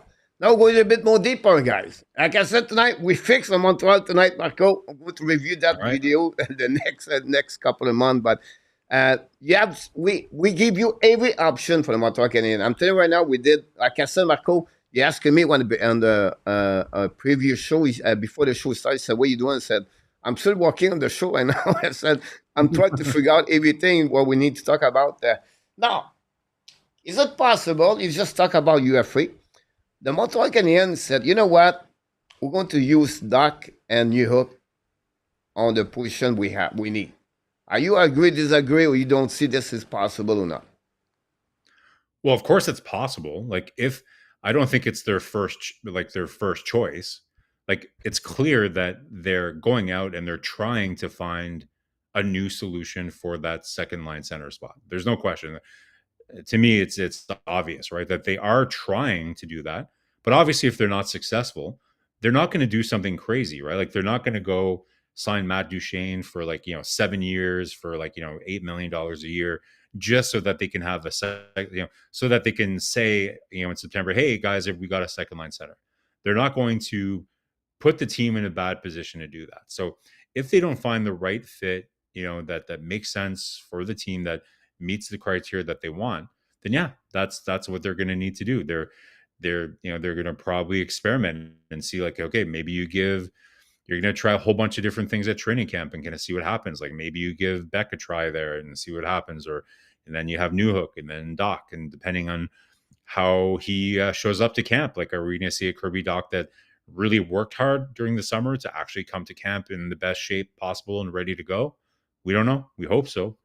But yeah, so Coach, the answer is it impossible that's the case? No, like it's quite possible that that's what happens. And it won't be the end of the world. Like again, like I would rather Montreal start the season with Doc or Newhook as their second line center than them making a horrendous mistake and making a decision that they're going to be paying for years and years to come. So it's not the ideal, but it's not impossible. It's actually quite probable that that's what's going to happen. Yeah, I feel me 80% the chance they go with Doc on New Hook for Sure. upcoming season Yeah. because the market is not good. It's Yeah. not favorites the Montreal Canadiens, in my opinion. Mm-hmm. So I feel they're going to use the word patient evaluation, like you said last year. I think he was one of them all the time. Talk to us, right? We need to evaluate who they are. The injury that again make a problem overall. But when you look about other players in the NHL, you go to realize, it's not too bad. We'll see. We can get one more year with them. about that. Whatever they are, 42 or 45, and uh, percentage for the face-off for that. The lower shooting percentage, a little bit low also for them. You're going to be impressed, guys, by the number the hit or could be that per game versus many others. So I don't say it's the best option, but I think at the end of the day, it's an option they can use for the upcoming year. And then after that, they can realize really neat. 2026 UFA, guys, is gold mine. It's a really, really. But coach, like you never know who's going to actually be like it. It's so hard to plan, Yes, right? but let me finish this. Yeah, but the gold mine for UFA, you have also the salary cap with increasing, but you have the year number 2 of what happening during the summer, Marco. So I think that would change a little bit the philosophy, how they're going to make a trade. The offer sheet will be a little bit better next season too. I don't say they have to go that direction, but I think the option for 2026 is look better and they have more money to spend the following year. So that's the reason push me to said I think it would be a little bit more 1 year patient because all those sick about the 2026 year summertime. So I understand your point of view about that, about UFA. I'm scared about UFA like anybody else, guys. If you think, I would be curious if we look about every year, the last 10 years, how successful is all the signature at UFA. I think it would be really really terrible compared to what we think about a trade at the end of the day. It's an absolute great. No, you're right. It's a graveyard of terrible decisions that get made at free agency, and I see a lot of people here in the chat talking about Kirby Dach. Listen, I still even if let's say Montreal does get a second line center that can play with Demidov, I think like I'm hoping. I can't say I'm not 100% confident this is going to happen, but what I'm really hoping for is that Kirby Dach is the Josh Anderson of next season, right? Like, I hope he has a very reflective summer, works really hard. I think that Kirby Dach still has a lot of potential to be a very important, big, physical, puck protecting part of Montreal's top 6, but as a winger. So I would be more than happy to keep Kirby Dach playing right wing on your second line or left wing, depending if Demidov wants to stay on the right. And you just need to find that center. Like, let's say if you have the right center and then you have Kirby Dach and you have Demidov as your second line, I think you're in really good shape potentially. So looking forward to seeing. I agree with a lot of people here. I haven't given up on Kirby Dach. We're rooting for him. I think everybody wants him to kind of take the summer and come back ready to go in October. Now, we said other option. Another option, guys, is going to be Kapanen, Beck, or Jekai. Now, I know understand Jekai need one more year, more personally me. Maybe they need more year in Laval Rocket. But if they want to grow someone from the bottom to fix their problem, Kapanen, Beck, and Jekai. Do you see one of them play with the Montreal Canadiens or two of them play next year? Well, yeah, you could see it, but based on what I saw, with them in Montreal or what I saw from them in the playoffs, I don't know if Kapanen is really going to be much more than like a fourth line player. Like I don't know. I'm not convinced with Kapanen as much. Like I think he's a smart hockey player. Remember we talked about like Kent Hughes wants intensity and competitive level. I don't see that. Like I think Kapanen's a good, smart hockey player, but I don't see a lot of intensity or the competitive level maybe where I would like to see it. Beck definitely has that. Beck definitely has a little bit of snarl and nastiness to his game, and I think he's definitely competitive. So, and Jacky, like, listen, I think he had a tremendous, season, like a way above expectations in terms of like there was even talk of remember I was saying earlier, coach, that I didn't know any of the players that played for the Lions in Sherbrooke. Well, he almost was one of them. He was almost like they were talking about sending them there at the beginning of the year, and he turned out just kind of completely knocking everybody's expectations out of the water. So, listen, could one of these guys crack the lineup next year and play? You move Evans up to the third line, maybe, but other than Jacky, they're all right shots. Jacky, I just don't see. I still don't think he's a center, coach. I think he's going to be more of a winger. I know he's playing a lot of center in AHL. From what I see in his game, I see him being more of a winger. But listen, I could be wrong. Listen, it's they might need to, similar to they might have to use Doc or Newhook to play on the second line. If that's true, then and they're not able to bring in somebody like from a free agent to come in, and I think it would be a mistake to have the somebody on the bottom line that doesn't have any experience at this point. I would much rather kind of bring in Beck or Jackeye, playing on the wing for a little while and let them kind of earn their way up, like I said earlier. So could it happen? Yes. It depends if they can't find a fit. But if we see that, coach, then don't be surprised if Montreal takes a bit of a step back next season. And again, that wouldn't be the end of the world. That's part of kind of what a rebuilding team goes through. You just don't want it to be like with the Buffalo Sabres, where it's like 12 years of kind of, rebuilding and reshuffling. Like you still want to see a plan moving forward. But we'll have to see. Like, I think I very much believe in Beck and Jackeye. I'm not 100% sure Kapanen is going to be an impact player in the NHL, but I could be wrong. Yeah, it'll be interesting what he's going to do. Jackal Laval 1 more year. He need more to learn more about the PK power play return of that. I think he could be a top 6 in Laval next season. I think it will be the goal for Pascal Vincent Jackal next season. Big body, at long term, he could be a good asset for Montreal Canadiens. Beck, they tried to use as a winger. It was getting a little bit better at the end of the playoff, but still, you can see was not comfortable at some point to play winger. It's not easy for all of them, but Kapanen have a bit advantage for both of them. For him, it would be interesting what he's going to do next season with the Montreal Canadiens. So it could be from inside for that one over there. Sorry, I did not put this on the. You think Kapanen has a better chance than Beck to make the lineup next year? Yes. Yeah. Okay. Yeah. I think they would try to use Beck 1 more year Laval to just refine his game. Said that, don't be surprised all the three at some point it can be get a call up from the Laval market, play with the Montreal Canadiens, by the way. So it's something I have to remember. I need to put this there, but I want to hear from a little bit, 1 minute. Rebecca, may you just tell me what you predict is going to start the season next year? Well, I think everybody here knows I'm pretty high on Ryan Bacher. Like, I was, before he got injured, I think he might have even made the team out of training camp last year.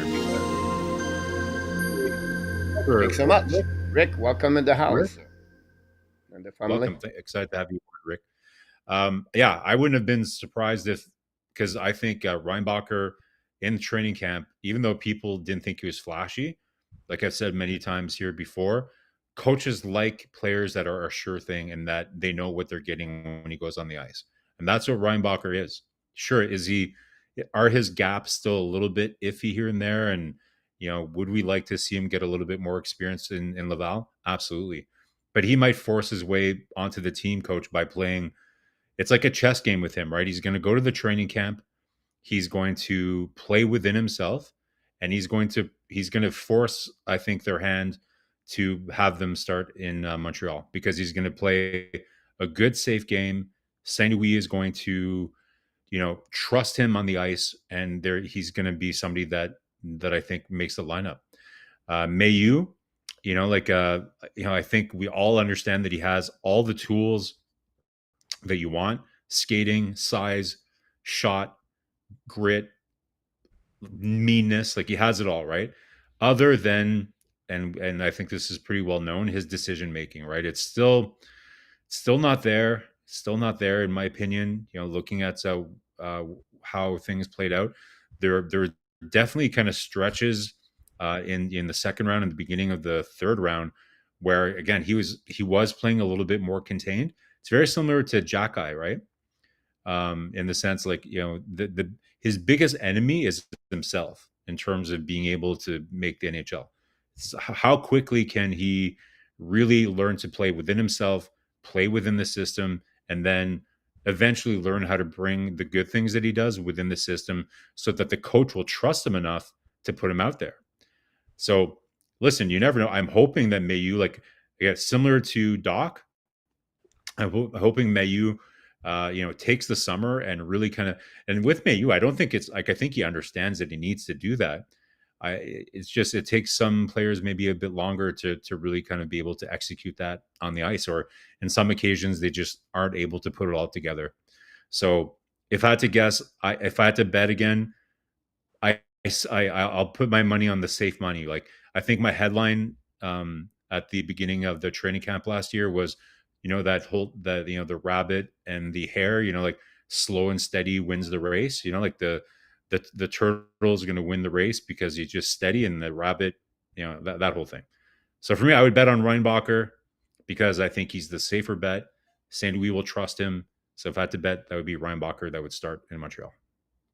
Yeah, I'm sorry about that. A lot of new people pop up at the last minute. Welcome, everybody. Thanks for being part of the show. We have so many things to talk about, so we still stay on the subject, guys. But we welcome all of you. Don't forget, please, to click on the like. Don't forget the next 2 nights, the play-by-play of the game number 4. Friday night, your fun Friday night with Coach talking about everything. And it's a question and answer a night and no template. We just talk each other. And we have the Frenchy quiz back in the house. Of the summer 2025. Nice. So, yeah, we did it like 2 weeks ago. Luc Laporcine is still on the same page. Mr. Marco, 0-5 on that one on the first week. I think the winner was A2. And Frank is not here tonight. He's a new subscriber. Big fan of the Pittsburgh Penguins. Mr. Marco, I know you're missing, 3 weeks approximately? About that. It's been a couple of weeks, yeah. Well, nothing against that. That's not my point behind that. There's nothing we understand about that. But what I want to tell you something here, Mr. Marco, is that we have a breaking news.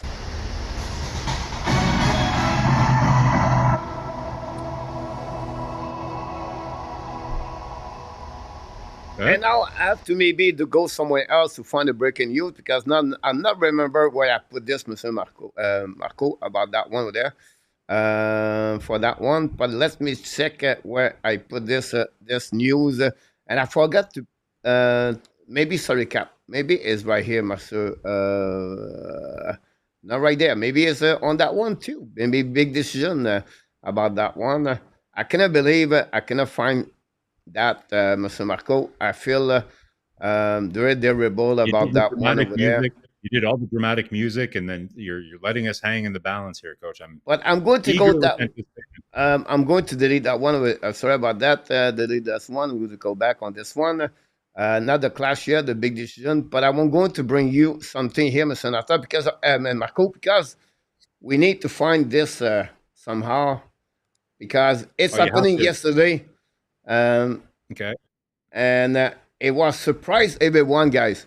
We finally did it. It took me 4 years, Mr.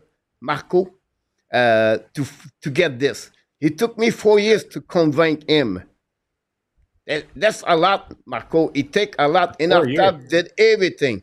But definitely now he has become a new member of the Montreal Canadiens. Luciano is a new member. Wow. He bought a new jersey of the Montreal Canadiens. Wow. And we want to thank him for that one. Welcome and the family of the Montreal Canadiens. It took him 4 years to be a part of the show. The breaking news is not about Jeff Petrie, everybody, but and that's what we got. So we want to thank him, Luciano, for what you do here. But now I think it would be more feel better to wear that jersey for the rest of your life. So that's it, Marco. Look good on him, man. Looking good, right? Lou, the colors look great on you, man. I'm curious what number is that? Is that a Koivu jersey that he's wearing? It looks that way, or maybe it's a Suzuki. I don't know, but it looks sharp, man. Lucky. I like it, bro. Here we go. Welcome, everybody. You have Yamo knock the door. Gary Conway knock the door. Don't forget, guys, to click on the like if you don't mind. That'd be great. And we'll go to the last one. It's NHL trade target. Whoa. It's a new release update today. And I'm going to give you the name over there. You guys in the chat, and Marco, you can give me a little bit more information about what you feel about that. I'm going to delete one in the back. I apologize, but live is live. Peterka, Grader, Rosie Anderson, Marchesso, Biram, Robinson, Kadri Miller, Coy Howard. This is the NC Plus. Tarasenko, Carlson, Murphy, Girard, Riley, Machili, Susi, Ola, Lipushkin, Peterson, Rekal, Zaka, Kiki, Nekash. You have two more players, Olichiak and someone else. They are left defensemen, so I did not put them there. You have a few left defensemen, but on that list, you feel Montreal could make a move to get those kind of players. They are the target. So they are, when I said a trade bait, they are players could change the direction during the summer. So what do you feel about that? Well, so before I go into these players, I'm surprised there's no Haig or William Karlsson on the list, because I think those two players, like a Vegas trade rumor, has been kind of lighting up the Habs rumor mill a lot, over the last couple of days. So maybe we can talk a little bit about that after. But looking at the players here, like we'll take wingers out of it. Like guys like Paterka, Kreider. We know that is already looking more like Anaheim. To me, Marco Rossi, good player. Like it's interesting, right? Like what's not like he's a pretty productive guy, but you can see how Bill Guerin likes to build his teams, right? Like he has zero interest in committing long term to a player, a center that's under 6 feet. We saw Bill Guerin, the kind of team that he put together for Team USA, no Cole Caulfield, things like that. So he likes big teams. So, again, for Montreal, I just don't see that Marco Rossi is a fit, similar to what I said about earlier about, other players that are maybe under 6 feet that would play center. So I would exclude him as an option.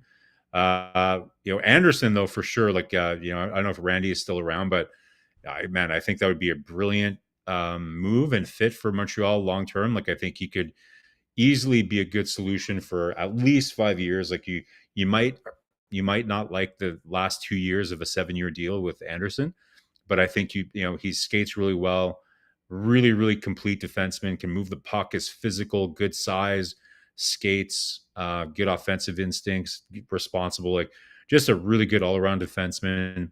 I could really see him playing, kind of with Gooley or even Hudson, right? Like so, if there's a way to make that happen, like don't forget Calgary has, they already have Uyghur there, and then they have Perek that's probably going to be in the lineups. So they're going to be pretty deep on the right side. So it's not inconceivable that they would be looking to move that. Is Calgary interested in getting their first round pick back? I don't know. That would be an interesting. I think they could be a good trade partner for sure. Marcia, so sorry, buddy. Your ship has sailed. You had your chance. You took your money. Just no room for you in Montreal anymore. Patrick Laine, really that was kind of the spot that that he would have had if he was willing to sign a shorter term deal. So I don't think it's a fit for Marcia. So Byram, left-hand shot defenseman, don't really need that. Robertson, great player, don't see that being a fit with Montreal. To be honest, like I don't think they're looking to spend that much on a winger. Howard, good young player, like somebody that refused to sign in Tampa for whatever reason. I'm not sure why he wouldn't want to play in Tampa. Maybe he doesn't like the plan that they have for him. Good right shot, skilled young guy, but like kind of smallish. Tarasenko, let's not even go there. Okay, so I see you do have Karlsson there. Okay, cool. Karlsson, I was on your chat maybe like a last week or something like that.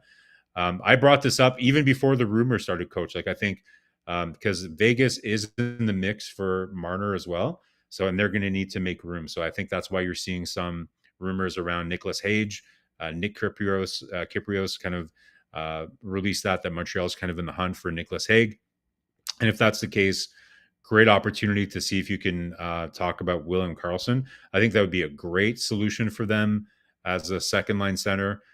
Like he's not going to get you more. Like listen, he's gotten more than 50 points before, but you can pencil him in for 50 points.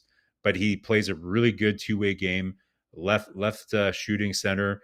You talked about how hard it is to find good guys on faceoffs. Over 50% is faceoffs. Plays a 200-foot game. Stanley Cup winner. Lots of experience. I think he'd be a great player to put with Demidov. He only has 2 years left on his deal. To me, Karlsson would be one of my top trade targets, but he does have a no move clause. And apparently last year when Vegas was maybe talking about moving him, and he refused to waive his no trade. So it might be hard to get him out of there, but he would be one of my top trade targets in terms of like a solution that, like a stopgap solution, like a transition player, he would be one of my top targets. Unless you can find a legitimately, like top second line center. Murphy, serviceable right hand shot, a little on the smaller side. I think with Carrier, I'm not sure that would be the best fit there. Gerard, not a fit for Montreal. Riley, not a fit. Machelli, smaller winger. So look at Lyubushkin, big, physical, right? That could be a Savard replacement. Depending on the price, it wouldn't be a terrible move for Montreal. As a bottom pair defense, kind of guy that can kill penalties. Pedersen, forget about it. Reichel, I'm not really sold on him. I see him more as a winger than a center. Zaka, I think that would be an interesting fit. He, again, similar to Carlson, good two-way player, good face-offs, a good kind of like transitional player for your second line center. But it's not often that Montreal and Boston are going to trade, so I don't consider that realistically a really good option there. Then Natchez, again, we talked about Colorado, coach.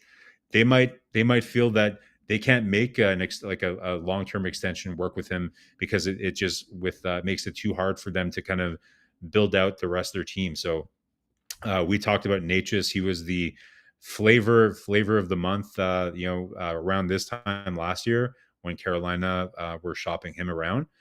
He is a right-handed shot, and I think he can play center. But if you're going to go and pay for a player of this age and pay this much for him, you want somebody for sure that's going to be a center. And I think in a year or two, we'd be having the same questions that we have about players in the past, like is he a center or is he a winger? Like, and again, he's a right-hand shot. So I think if Montreal was going to go out and spend that much more money, it would be for a left-hand shot. So going through the list here, coach, there's some interesting targets, right? Like in terms of trade targets, and some like the key thing in these situations, it's always, finding the right dance partner, oh, there you go. So you already had it queued up, Hagen Carlson. So it's all about finding the right dance partner. Montreal is not willing to give up players on their current roster from their young core. I don't think they're more interested in futures, whether it's people that are playing in Laval or in their prospect pool, or one of their first round picks or even their second round pick. That's kind of what they're looking to move. Yeah, you're absolutely right about this. And Marco, we did a lot of things the last 20 minutes about what Ken Hughes can do, and I think that we nailed the target, what he's going to do, but we don't know exactly what direction he's going to get the outcome of this summer. But I think, guys, the scenario we just talked tonight, it's approximately what would happen at the beginning of the season. And then we're going to be there at some point in the summer. Marco is going to talk about, remember in June, when we look about everything could happen with Ken Hughes. That's when now we talk about this tonight. I'm curious. What's your take on William Karlsson? Do you think that would be a good fit for I think it would be a good fit. In my opinion, I heard on the social media they don't want to trade him right now, but I think Ag and Karlsson would be a good fit for the Montreal Canadiens. You add another big, is what 6'6", I believe, Ag, or at least 6'4", in my opinion. Play on the right side, is a left shoulder, play a lot on the right side. I think they'll be good to have a two big body like Jekai, Ag, and as a defenseman. So that's the big controversy, right? So a lot of people are saying if Montreal brings in Nicholas Hague, does that mean what does that mean for Arbor Jekai? Nothing. I think Jaden Trouble would be a part of the trade. I don't know. Does it make sense to have Hague and Jekai? Not necessarily, but I think at some point you can have a better way to trade. The value of Jekai would be more to make a better trade for another trade, not for that trade. Does it make sense? If they go that direction, I think value and return with a package deal with Jekai. But at the end of the day, you can realize, guys, it's not about. I always say, yes, they have a lot of bra at the end of the game, last game. But if you think about this, it's not about this anymore. It's more about how you play defensively. I think Ag is another Mikela in NHL, in my opinion. He can become that kind of defenseman in NHL. I think you need size when you play the playoff, Marco. This is what you need. Yeah. And we'll be interested to get that. A lot of people, like if you look at his underlying metrics, a lot of people compare it to Ben Sherratt, and Ben Sherratt is a very polarizing guy. You know, like for those of you who remember, like Sherratt, like definitely, like he brought a lot to the team, but he did get trapped in his zone a lot.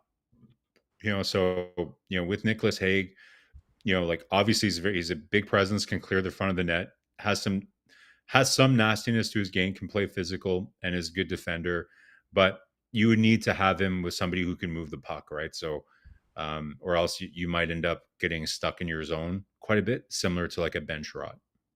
You're right about that. Like we do, we try to finish at the right time. And the last part, guys, had two subjects. We want to go very quickly, if you don't mind, to go that. The clash for everyone, guys, and it's a special clash. But you're going to understand what I'm targeting tonight. And the first one, we did not talk about the game between Montreal and Florida, but we're pretty sure for the game tonight, we're going to maybe finish a bit later if we have time. If not, pretty sure of the game number 4, the Oilers win game number 4, absolutely or not at all? I'm going to say absolutely, just because I wanted, like, the first 2 games, Coach, were probably 2 of the best games in the entire playoffs. I don't know if you agree, but the 2 first games were incredible. So I'm rooting for just, like hockey season's almost here, almost over. So let's just hope that Oilers can make this interesting. So I'm going to say they're going to win game 4. By the way, look at Skinner's record in game 4s is insane for the Edmonton Oilers. So some people are talking about whether Pickard is going to start. I would be shocked. I think they're going to go back to Skinner. Me too. And yeah. So I think he has a good record. So I'm going to say absolutely Oilers win game 4. Here we go. Ab pick 2 forward at the pick number 16 and 17.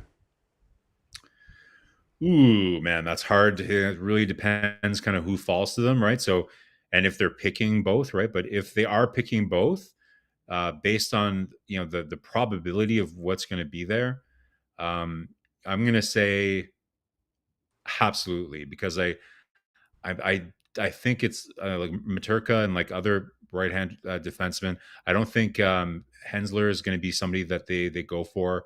So I'm going to say absolutely. I think they will go with 2 forwards if they're picking there. Okay.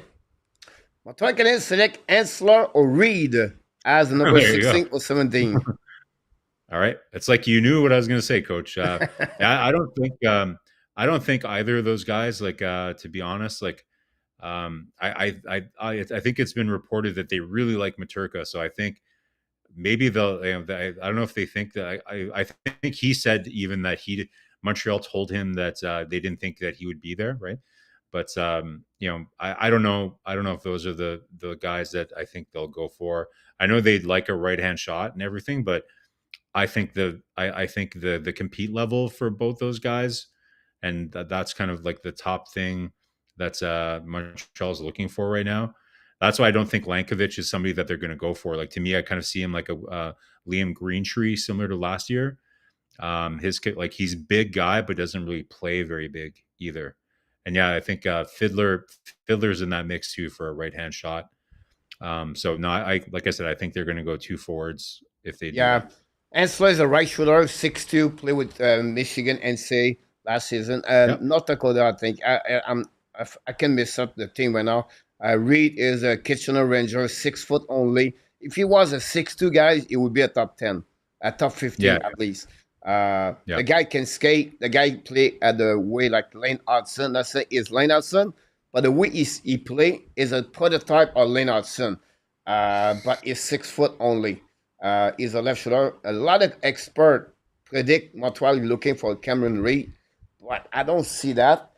But his character, his behavior, his manners, everything, it's fit with the Montreal Canadiens can use philosophy. That's the only thing it could push in with the Montreal Canadiens, but he's a left shooter. If it was a right shooter, guys, or a 6'2", that would be a very good good pick. Yeah. Montreal again get a second transition, a second center number 2 transition, Marco. I don't want to mention name, but are they going to get him or not? Yeah, to me, out of all, like, if Montreal is able to get a second line center, to me, that's the most likely of options, right? Because I think we would all love for them to kind of like go for a big blockbuster trade where you can get like a McTavish or somebody that fits perfectly in the core that's going to play for the next 7 or 8 years for the Montreal Canadiens and everything else. There's just not many players like that. Like there's Dvorsky that I really like that's in that same conversation. That's a youngish center that is about to maybe make the NHL and stuff like that. But there's just not a lot. So if they are gonna be able to make a move, like so people were saying that there's reports here that Carlson isn't being traded from Vegas. So, but a player like that, is the most likely, right? Like a Doc, like a Zaka, that kind of player, right? So similar to Patrick Laine, somebody that maybe just has like 2 years left on their deal that can act as a bit of a transition. I think that's out of all the options, the most likely. But certainly it doesn't mean that it's going to happen because it's going to be really hard. It's going to be very competitive because of all the teams looking for help at center. We'll be interested in what's happening there. Next one, Ab signing a UFA this summer. Not at all. Especially, well, I'll say this. Not at all for like the top six or for our right-hand shot defenseman, like for a top four, because there's none there. Could they go out and like find, if they can't sign Dvorak, do they go, sign like a Nosek or somebody like that, like like a veteran fourth line center or something like that, maybe. But it wouldn't be like an impact UFA.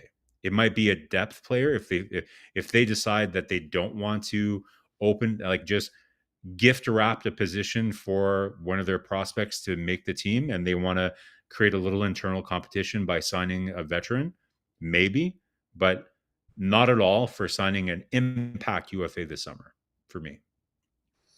Next one, the Montreal Canadiens sign a right defenseman over a trade, a UFA over a trade. Yeah, so there are like, again, there's a Cody Ceci, like there's a couple guys out there that that might be decent, right? But I maybe like I would rather that they do that. Like I'm not a big Cody Ceci fan, to be honest, but I would rather they go sign a David Savard replacement, and like I said, not make the same mistake last year as Kovacevic and just gift wrapped a position to either Reinbacher or Mayu or whoever to play on the right side. So if they're not able to go trade for Nick Hage or another for Anderson or somebody like that, I think it's important to have, because again, we didn't talk about Matheson at all in this show, Coach. And that's a big question this offseason too, right? What do they do with Mike Matheson? There's on the Arpin Basu podcast, they had a pretty interesting report where they go to the combine in Buffalo. I don't know if you watch this, Coach, but they go to the combine every year, and there's this one restaurant in the Marriott Hotel where the combine happens, and all the GMs know that this is a very, very public place, where reporters are and everything like that, and they chose to have dinner, a long, long meeting with Mike Matheson in that restaurant so that all the reporters could see it, and they had like over like a 90-minute discussion with Mike Matheson. So we don't know what the conversation is about. It's about a new deal extension. Is official with the Montreal Canadiens at the end. Yeah. Or is like, if they don't have this, is it possible you can trade about that? We talked about this, I think, the last time. Or I make a video about this case about Mike Matheson. Yeah. Look, his value is a good solution. I still believe you have to accept his role is still a bit like a David Savard at some point. You have to let play Cooley and Hudson and others. That's what I said earlier, and we're going to talk about this next time, Marco. But I think as you have to open spot for the other players at some point, maybe one. The last one guy is not about absolutely not at all. A difference, because he won the Calder Trophy today. Describe Lane Hansen in one word. One word would be professional for me. He's a real professional, dedicated to what he does, loves what he does, but doesn't take anything for granted, puts in the hard work, is a true pro. And like I've said many times, Coach, from what we've learned from Ken Hughes and Jeff Gordon, it's they like to invest in good people and people that are dedicated to the team and being good at what they do. So, and to like we talked about earlier with Hudson, to me, that's what makes great players great is that they work harder than everybody else. He's a true professional. So for me, Coach, professional. Seeing some good ones here too, like Nicholas has joy. That's he did provide lots of joy for sure. Dynamic for A2 Dynamic, about yeah, that. that's Jeff talk yeah, about Fabro. Columbus does not fight. We're going to talk about this Friday night for sure. Gamer for Mark. Even more with Glass 007. I think for me, I would go with the word passion. I think he's yeah, passion. He's a yeah, passionate guy. So I think we yeah. go passion for that word. If you are coming back late in the show, we welcome everybody. Thanks for being part of the show tonight. Like we do with Marco, let him go at 10:30. And if you want to, 1 minute maybe, you want to talk about the game number 4. I know he's Magic at Edmonton, but the rest of the series, because we're not going to see you until next week, maybe. So, Sure. what do you Yeah. feel will happening? Yeah, like listen, like such a huge blow for Edmonton to lose Hyman, right? And obviously Nugent Hopkins was a game time decision for game 3. So, I think for the first time, like I think the first 2 games, Coach, like I said, I think probably some of the best hockey we've seen all playoffs. Like just really, really good pace, lead changes, which you don't see a lot in today's NHL, especially in the playoffs. Just really, really high level hockey. Like, so really great. Edmonton was rocking too, like just a great atmosphere. Obviously a little bit disappointing, not the funnest game to watch for game 3. I think Edmonton just, they just kind of never were able to establish their game, and Florida just pounced all over them, and Edmonton lost their composure, and it was just too late. And once Florida gets you in that position, it's just really hard to come back, right? So I suspect Edmonton, like they're going to come back. I think we all underestimate how well Edmonton can play defensively. They're not just a one-dimensional team. So I think they're going to come back. I'm not guaranteeing that Edmonton will win, but I think it's not going to be a blowout again. I think Edmonton's going to be ready to play. Like I said, Stuart Skinner has a great record in game 4s historically in his career. But listen, like you can never underestimate this Florida team.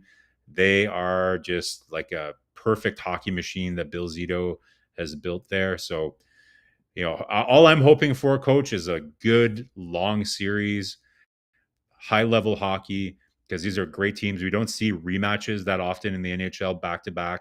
So, like one thing that we haven't talked about, Coach, I saw this YouTube video like a month ago where it tries to rank the best NHL seasons in history. So they look at all the things that happen in like how competitive was the season, were there events during the year, like a Rendezvous 87 or like different things like that, right? And were there like huge records that were broken, like Ovechkin this year? So there's a case to be made.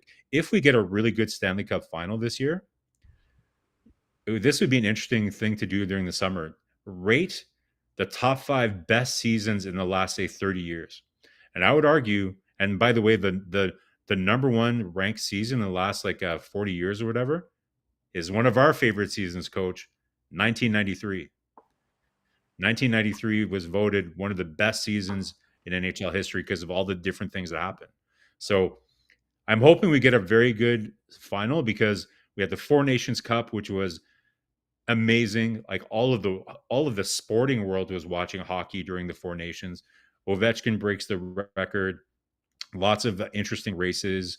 Lots of great stories this year. So let's finish the year strong with a really good competitive Stanley Cup final, and then, Coach, this summer at some point we should sit down and come up with a criteria, and maybe we invite everybody in the chat to kind of contribute, and we can debate like what are some of the best NHL seasons all time with all the things that happen. I think that would be a fun chat. I'm doing a video right now. I was supposed to get back last week, but I'm missing so many footage. The top 5 best playoff rivalities in NHL. So I'm building. It takes a time to build all the clips, and but I'm getting there. I'm halfway, but I will be out very soon. So Marco, we'll let you go. Thanks for the show tonight. I'm going to finish with the intro of that show tonight. Glad work with you again. It was a long time. I think we miss you. And hopefully see you next week and the next couple of weeks until the July 1st. We have a lot of things going on happening. The draft, the mock draft night, we're going to do one night. And then I will send you the template of what I'm talking about. So, yeah. No, for sure, Coach. Like, I'll be around this summer. Thanks for everybody for joining tonight. Always excited to jump on, and we'll see you guys soon. Thanks. All right, Marco. Have a good night. Marco Lanabe from Hawkesbury was the co-host of the Hockey Nation Live Show tonight. Always fun to work with Marco. Bring a lot of knowledge about the Montreal Canadiens. And hopefully you guys will have a great night with us. Don't forget tomorrow night, the play-by-play.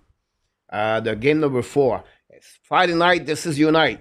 We're going to talk about the fun Friday night with a quiz, Frenchy. I'm ready for that one. Friday night, we'll be back on that one until we have nothing to do all summer. We're going to be every Friday night about a fun Friday night. This is a place we ask a question, we're sharing, and we talk about anything to everything. And I think this is the fun night for all of us. And then we're going to produce more of the baseball games this summer for sure. I don't want to talk about the Montreal Canadiens 5 times per week this summer. I want to when the hockey will be done, maybe 2-3 shows for the Montreal Canadiens per week. And then we have baseball. I think people like the baseball. I think basketball is not our sport. And we'll see what we're going to do with NFL. But we want to thank all the moderators tonight, Ron and Luciano. We want to thank RJ Calabro, the news and update. And of course, we want to thank all of you to be a part of the show tonight. Don't forget to come back anytime. We know every night we produce a show most of the time of the year. So we thank all of you. If you want to become a member of the patreon.com/Hockey Nation Live or member of the channel, you know what you have to do. And the little, if you think, it's only $1.99, $2.99, it's not a big deal. But if we sign more and more, it make a huge difference to stay alive, to bring you more content for all of you, and to produce more show. And that's helping. If you think it's not helping, that's make a huge difference to stay alive or not. Until next time, my friend, the only reason we are here and we respect each other, we create so much a great family, is because you are awesome. You are amazing. You are the best. And remember, you have greatness inside of you. That's it. That's all. That's what we got tonight, guys. Great show for all of you tonight to be with us. It was fun talking about Montreal Canadiens. We missed a little bit the conversation. You hungry to hear a little bit more what's going on. Don't forget my video of the day. I did a good one today about Lane Hudson. I think we're going to be off for the video today because we did the show tonight. But expect more information about what's going on in NHL. Until the next time, my friend, we wish you an amazing, great night. I can't wish you next time. Be well, BL. Find a way not only to dominate your day, but find a way to dominate the first half. What? Someone will say 2025. 93-91 for the Thunder at the fourth quarter. If you get to watch the basketball, it's maybe the best time to do that.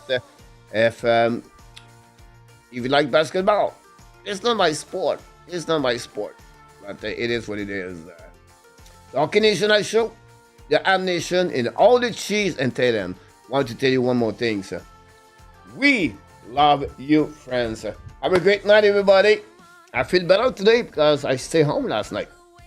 I couldn't sleep, but I make some video. That's a good thing about that. Thanks so much, Mr. 007. Look, RDP, always a pleasure to see you, my friend. We miss you. Billy, you're welcome. Butch, RJ Calabro, Mark Elliott, and all of you guys, thanks so much. Merci beaucoup, 007. Pool night. I'm going to return to the tournament, Quebec tournament, tonight at the pool. I finished first my first time. I finished second my third time. I don't play well this week, so I'm a little bit nervous what's going to happen. The last couple of nights I play, and I don't know. Yeah, sometimes, like you knew, like any sport, I don't get it. Difficult week on the pool side. So we'll see if I can push back tonight at the tournament tonight. What we got on the menu, I don't know yet, but we'll see. Thanks so much, everybody. Don't remember, guys, be a light on you live.